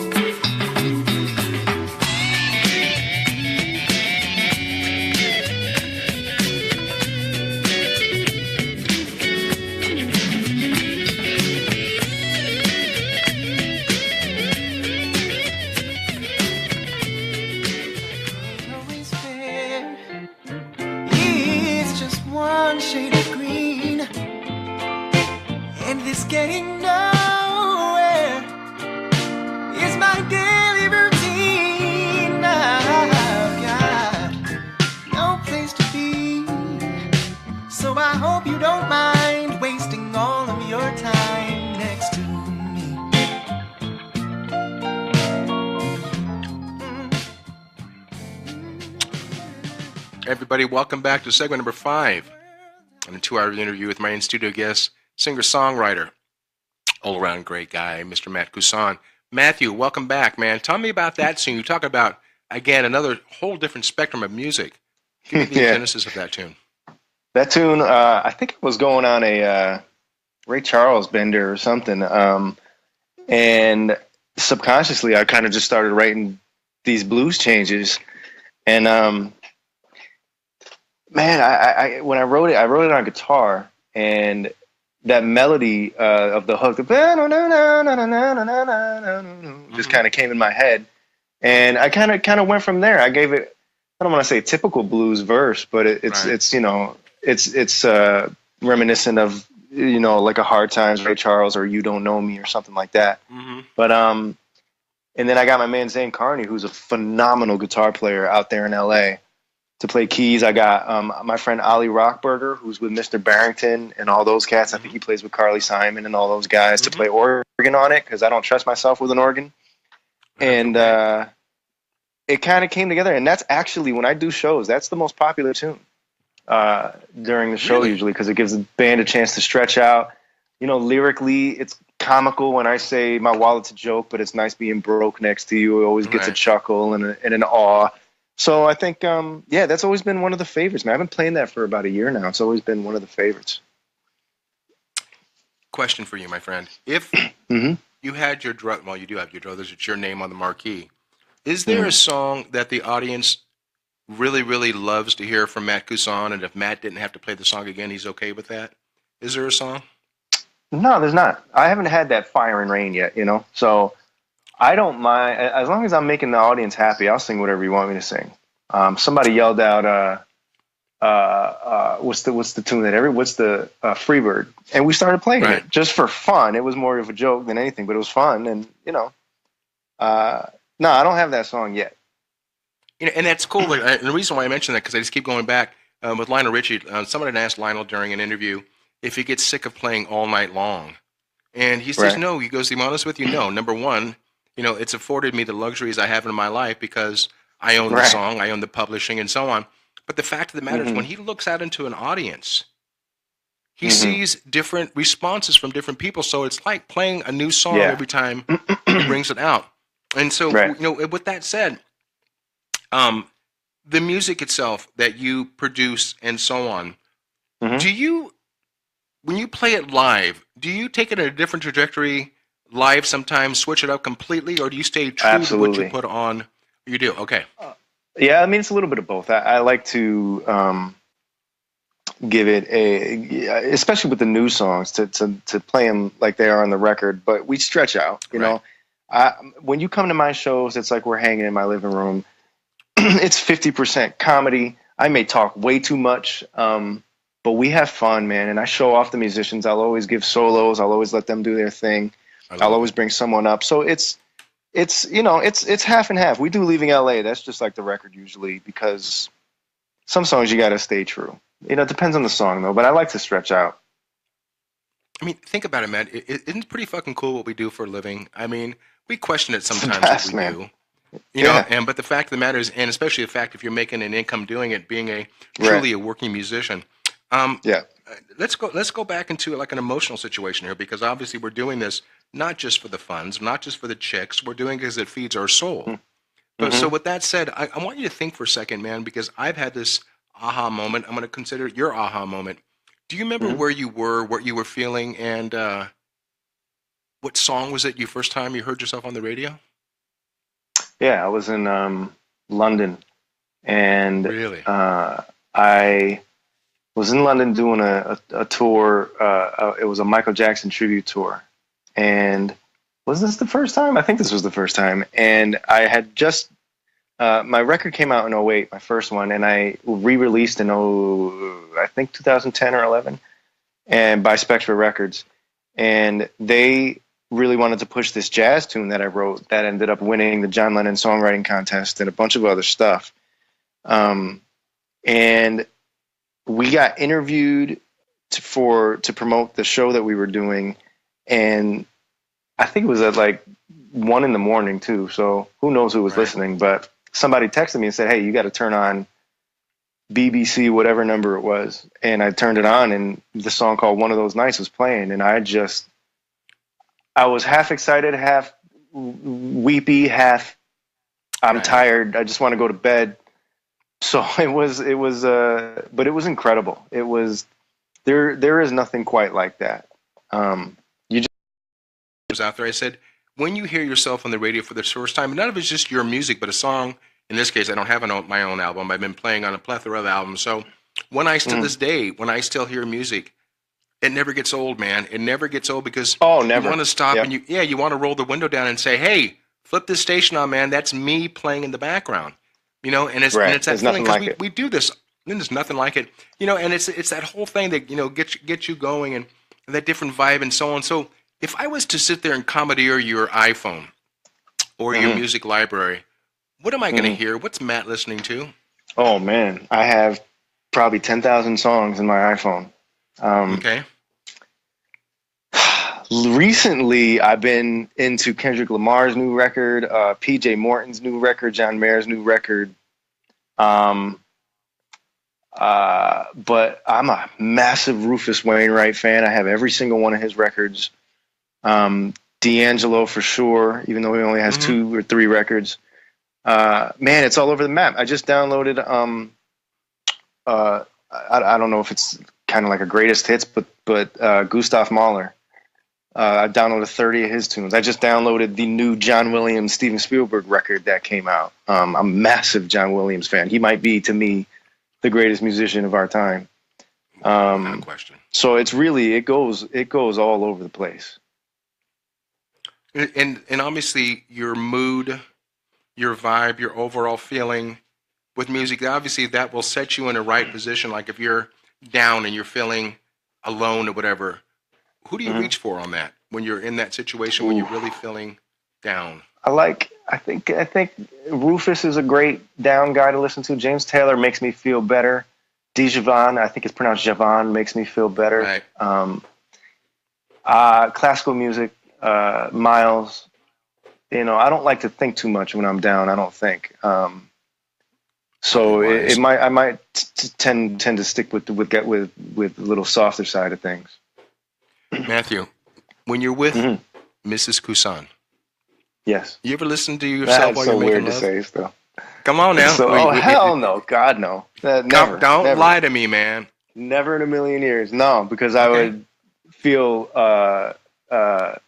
insecure and why the hell did I sing that way? And what the hell, no, music in general makes me think too much during the love-making process.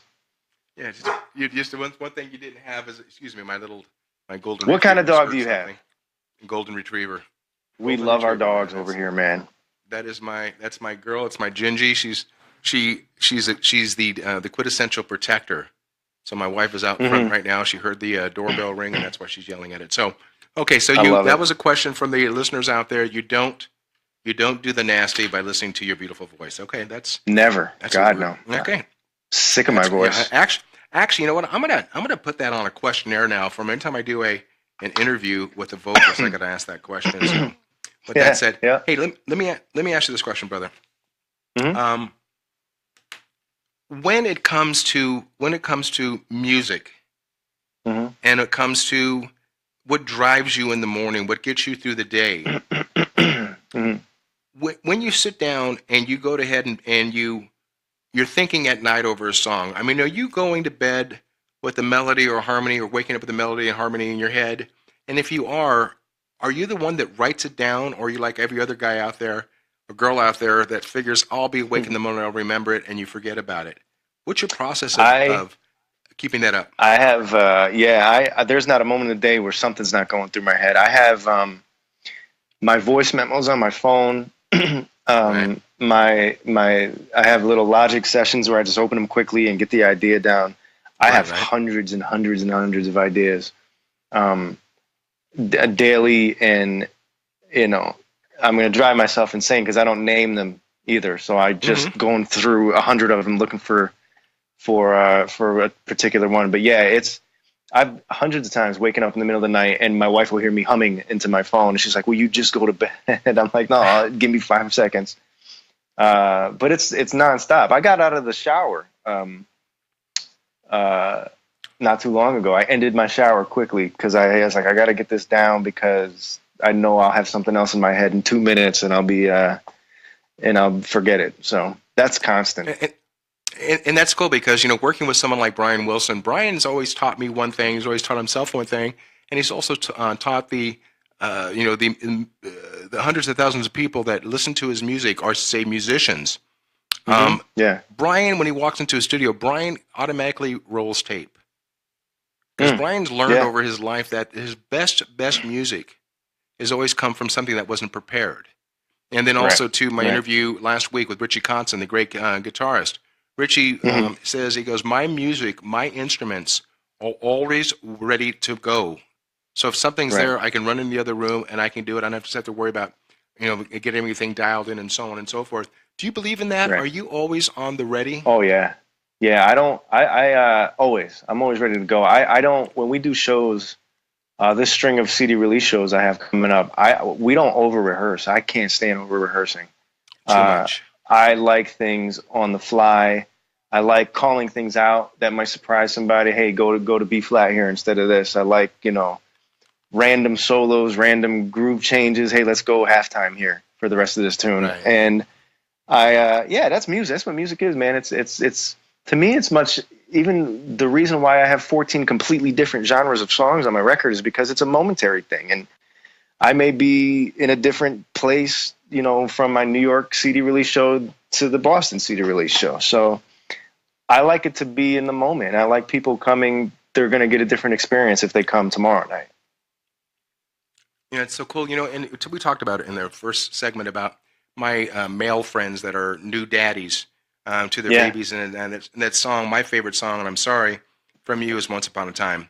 And I just want to play do you have that? Because I could give it to you if you don't. Brother, I got it right here. Hold on for 1 second.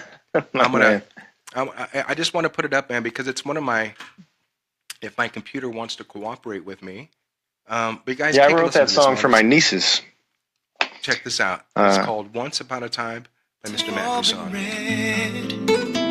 Yet the pages rest your little head, and they wrap you up inside your bed, and then take you to a place that you'll only find in your paradigm mind from the stories that you read. But if happy endings are just pretendings, then why the golden smile? So I wish you might find your once upon a time.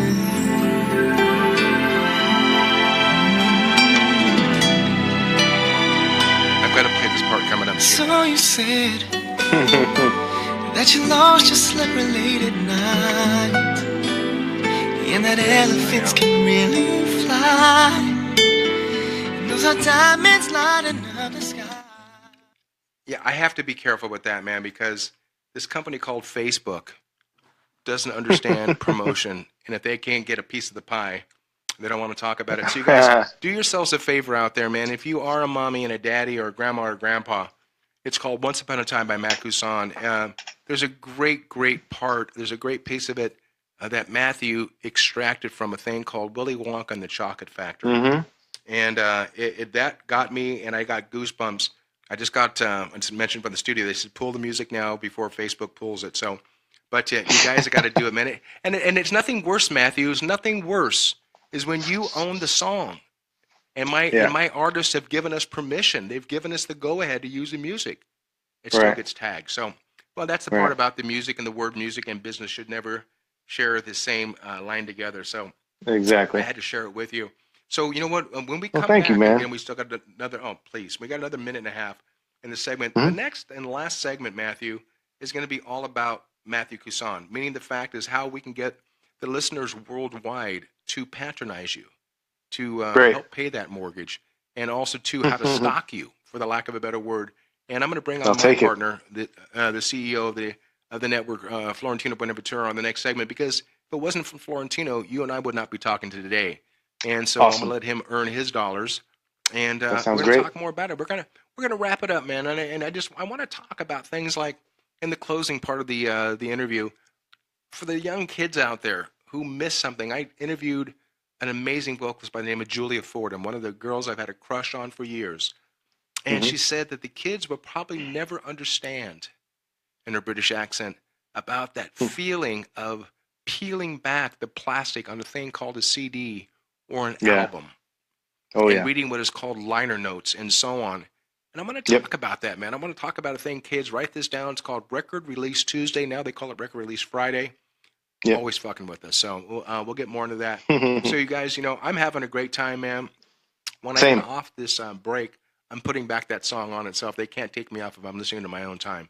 So with that said, guys, bring those questions in the last segment of Jackie's Groove. This is Jackie Bertone, brought to you by the EnterTalk Radio Network. You're into all things music. And we come back, I want to say a special hello to all my sponsors on the last segment.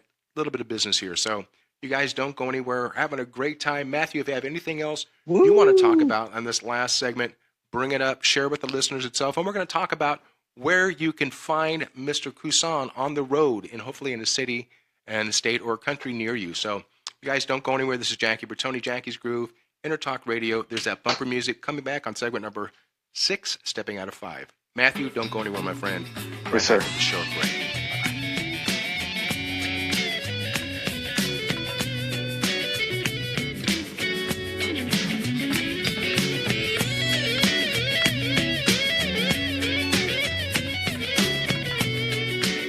Hi, this is Tim Dolbear, host of Sound Experience here on EnterTalk Radio. And Source Connect by Source Element is the essential tool that we use to link between my studio in Austin, Texas, and the WS radio station in San Diego. Now with Source Connect, not only can we communicate in real time and with HD audio, but it's synced up and is of a high enough quality that I can use it for real-time ADR work, remote recording, and overdubbing, and it even allows me to remotely control a DAW. Source Connect by Source Element, affordable, high-quality audio and video connection over the internet for all of your production needs. You know what's all around you every waking moment of your life? Marketing. You're choking on it. I'm Scott Robertson, and when it comes to strategic PR, branding, and marketing, I've seen it all. And actually, I'm still seeing it because bad marketing never sleeps. Join me each week on May the Best Brand Win, right here on EnterTalk Radio, and learn how to make the marketing for your brand unforgettable. Make this your vinyl night. I'm John J.R. Robinson, and every week, music creation comes alive through stories, experiences, and sounds when vinyl records filled our hearts and minds. My friends and I share our tips and techniques used in creation of iconic tracks for recording artists such as Michael Jackson, Eric Clapton, Quincy Jones, and Steve Winwood, to name a few. Vinyl has emerged hot, and the soul of vinyl defines art and passion which burns deepest at night. Tune in every Wednesday at 2 p.m. Pacific Standard Time on EnterTalkRadio.com.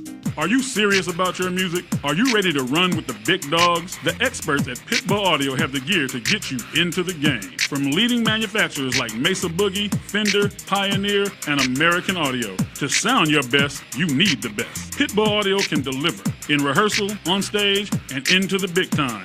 Dropping beats, shredding guitar, or making the crowd roar. Whatever you dream, Pitbull Audio can help make it happen. We are Pitbull Audio. We want you to play it loud. PitbullAudio.com. Hi, this is Tony Lindsay, lead vocalist with Santana, and you're listening to Jackie's Groove with Jackie Bertone.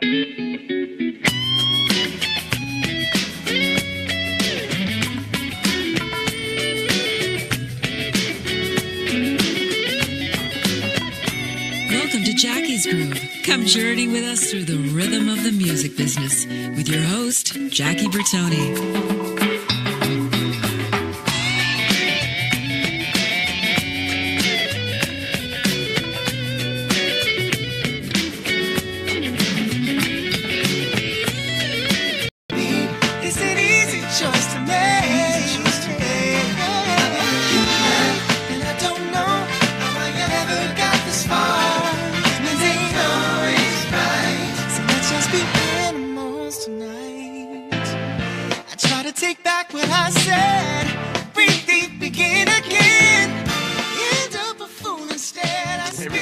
Back to Jackie's Groove. Jackie Bertone here, brought to you by EnterTalk Radio Network.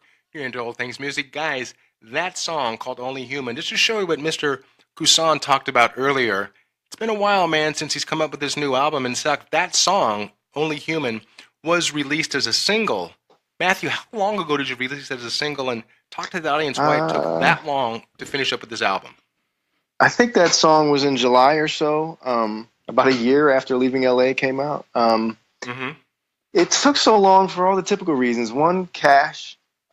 Two, waiting on musicians to get me stuff. I was real picky. I got real busy too, touring over the last couple of years. So it was just a mixture of a lot of different stuff. All this music is so old to me now, but I'm still really excited for it to be new to everybody else.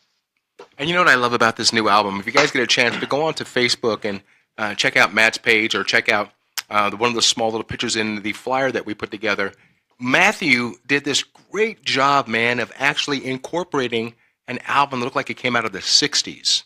Yeah. And what was the inspiration for doing that kind of a vibe, man? I mean, you got to be an old fuck like me to understand what that album was with the, the 33 and the third, so on. What was the inspiration of putting that album together like that?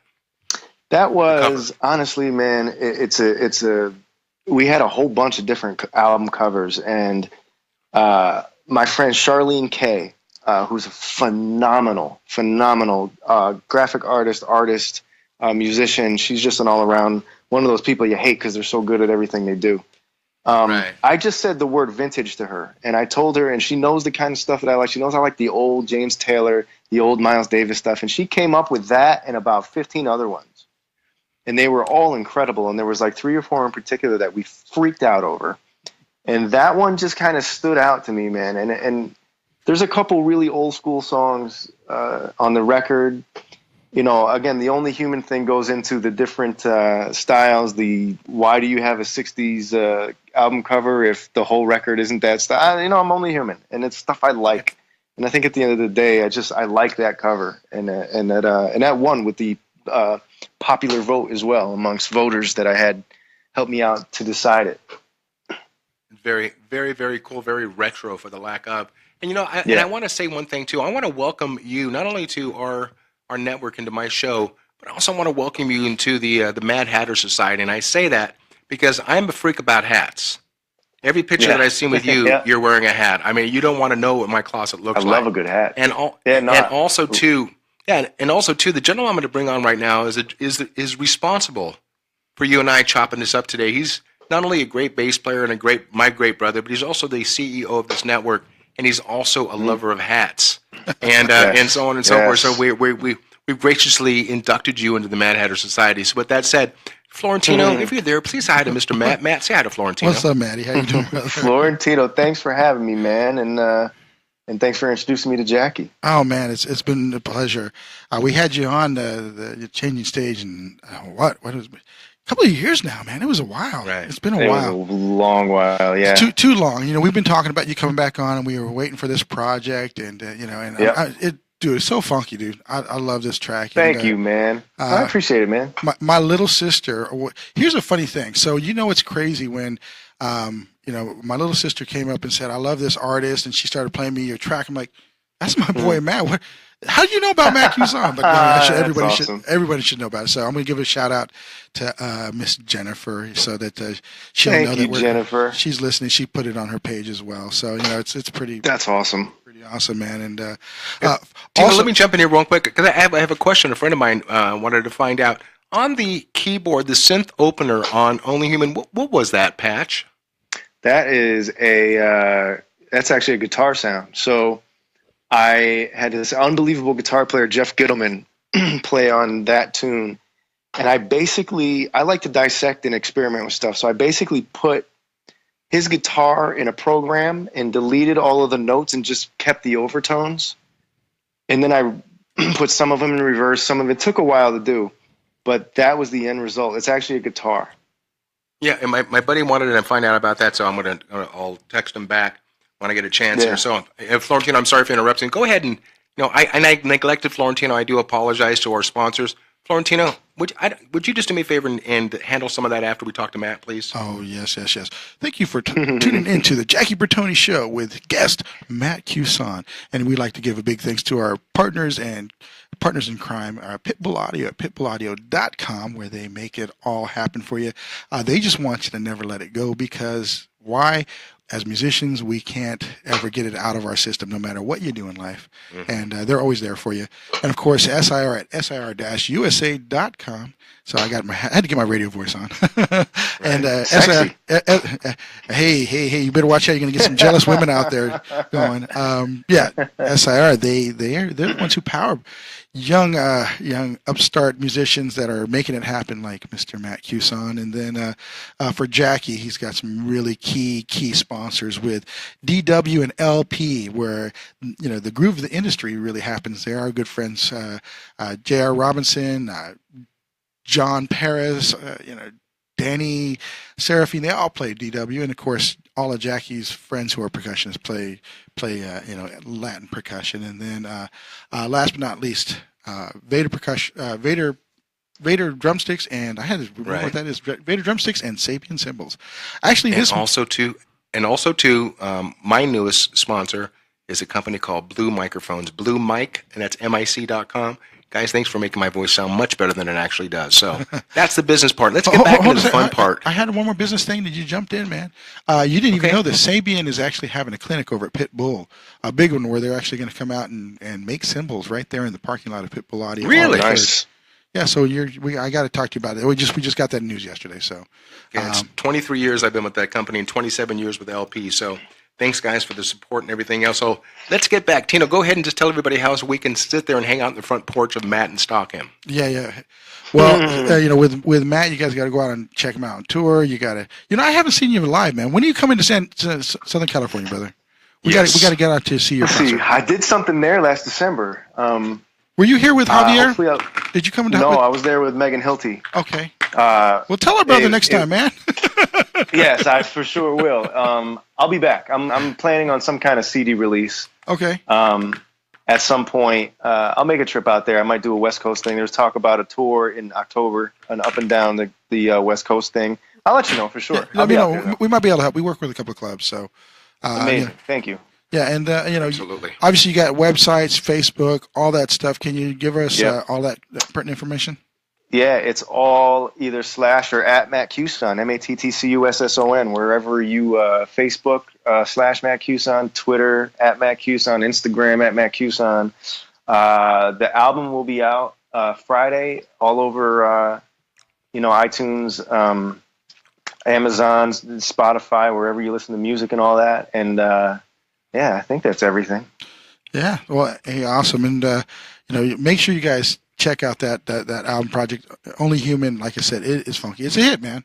I see that song as hits can be in this day and age. It's kind of weird and how things can happen. And I don't know. Are you distributing this one through Spectra, or how's that working?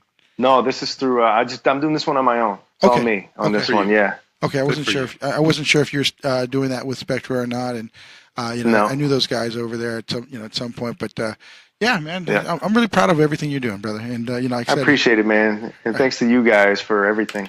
I think the first time we connected up was when we did that project. It was 2004 or 5 with Michelle. Oh man, When to Change, if you remember that one. Oh my God, that was forever. I just played keys on that. Yeah. So that's incredible. So incredible keyboard playing. That was but you got songwriting credit because you did some really cool progression changes to what I did. Because I hate hiring me as a keyboard player. I'm terrible. I didn't even know that. So thank you. Yeah. So I'm glad you came in. I'll wait for that check to come in the mail.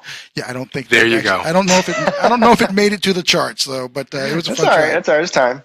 It was a fun track. I'm glad Michelle picked you because she always told me about this amazing keyboard producer that she wanted to work with, and oh, that's awesome. Small world. I have to give a shout out to her and let her know that we mentioned her on this. I don't know if she's doing music now, but good talent. Absolutely, I agree. Well, Mr. Jackie, I'm going to pass it back to you, and definitely you're doing a great job with my brother. I'm glad people here on Facebook are tuning in, and I'll give a shout out to Paul and to Cedric here making this happen last minute. I didn't know this was going to be a Facebook Live. I came in, around 12:20, 12:15. I had a meeting today, and they're like, "We're on Facebook Live." Oh man, we gotta make sure that we get all this out to everybody because we want everyone to see what's going on. So thank God I put clothes on for this, man. Yeah, I know you don't usually wear clothes for these interviews, so we're all thankful, Jackie. I'm glad I'm wearing clothes too because I usually run around here crazy. I'm just joking. That's it, baby. All right, gentlemen, have a good rest of the interview. Thanks, brother boy. Hey, Matthew, let me ask you this question, brother. I had the pleasure of thanking my sponsors. Does Matthew have anybody he wants to thank that you're endorsing, or talk to me about that situation and say hi to him if there anybody out there? Man, the only people I got to thank are the people that waited forever for this thing to come out, and my family and my wife and my friends and the band. And that's the biggest thank you to me. Amen, man. Couldn't have done it without them. The support is everything. The support group itself.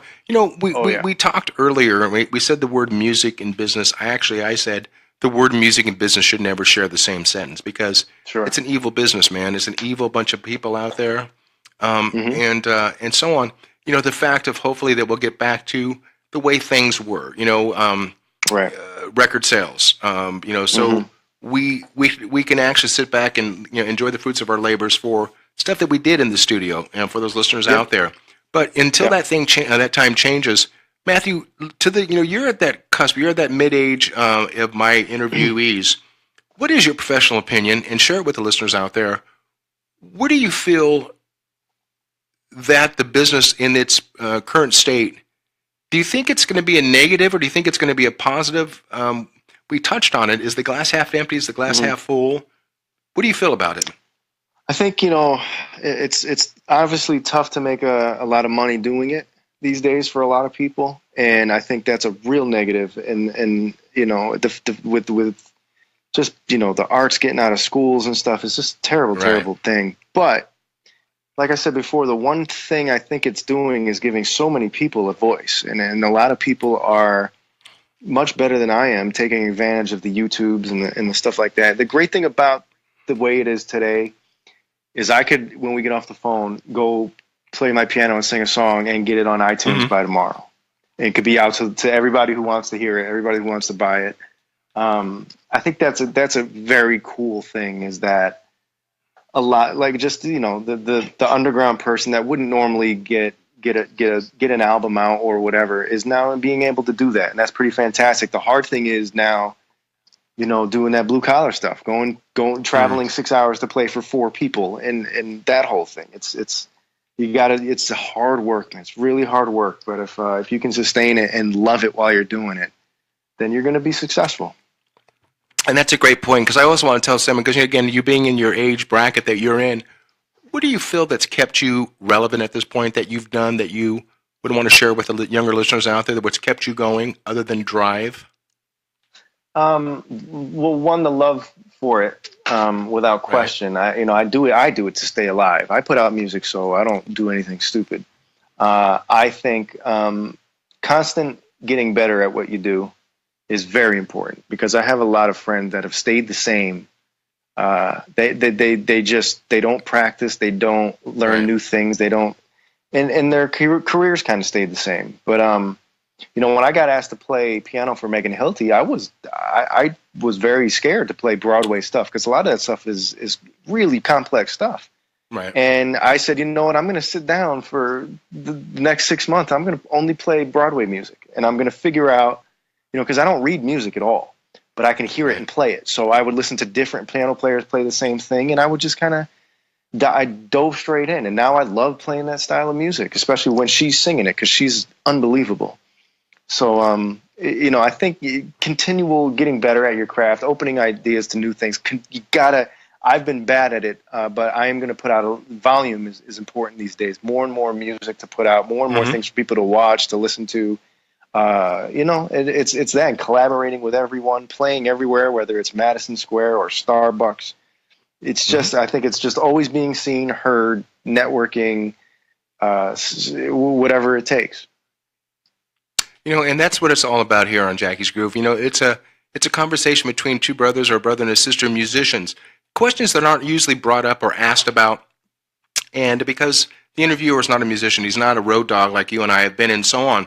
And, and I appreciate, again, I don't want to use the word emerging artists. I think you've already put your thumbprint in the industry. I think it is that with radio interviews like ourselves and other people out there, is to bring you to the forefront, to bring you to life. Social media is a great help all the way around. Yeah, as much as we don't want to deal with the politics and the bullshit of Instagram and YouTube and so on and so forth. We try to fly under the radar to a certain level, but we're here to do everything. Absolutely. And as Florentino said it before, when you make your pilgrimage back out to the West Coast, please allow us to be successful, as we've been with Al Di Meola on his last tour, and other associates. And we do have great venues to place you in. So if you will allow us to extend our name to Matt Cusson, we greatly appreciate it. So with that said, you guys, 2 hours, man, it's over. It's 52 seconds left. And I want to tell everybody out there worldwide, listen, this coming Friday, the 5th of May, go out and purchase this new release of great songs, 14.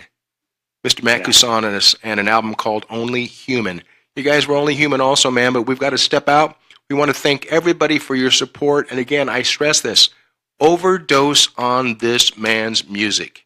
It is amazing. It doesn't get any better than this, man, and because there's just so much fucking shit that is on the radio, man. And and I'm not going to get on my soapbox itself. So, as I say with all of my interviews, Matt, thank you so much for gracing my show, gracing the network. And as everybody, again, go out and stalk this man, spend some music on it. Matt, God bless, Godspeed, best of health to you and your beautiful bride. Thank you for making this all possible on Jackie's Groove. As I always say to everybody else, thank you for tuning in. Matthew, you're more than welcome. And as I always say in finishing, everybody, peace through music. God bless, guys. This is Jackie Bertone from Jackie's Groove. Come join me weekly on my journey through the music business as I take you behind the velvet rope, interviewing industry notables such as Al Di Meola, Michael McDonald, and Al Jarreau, to name but a few.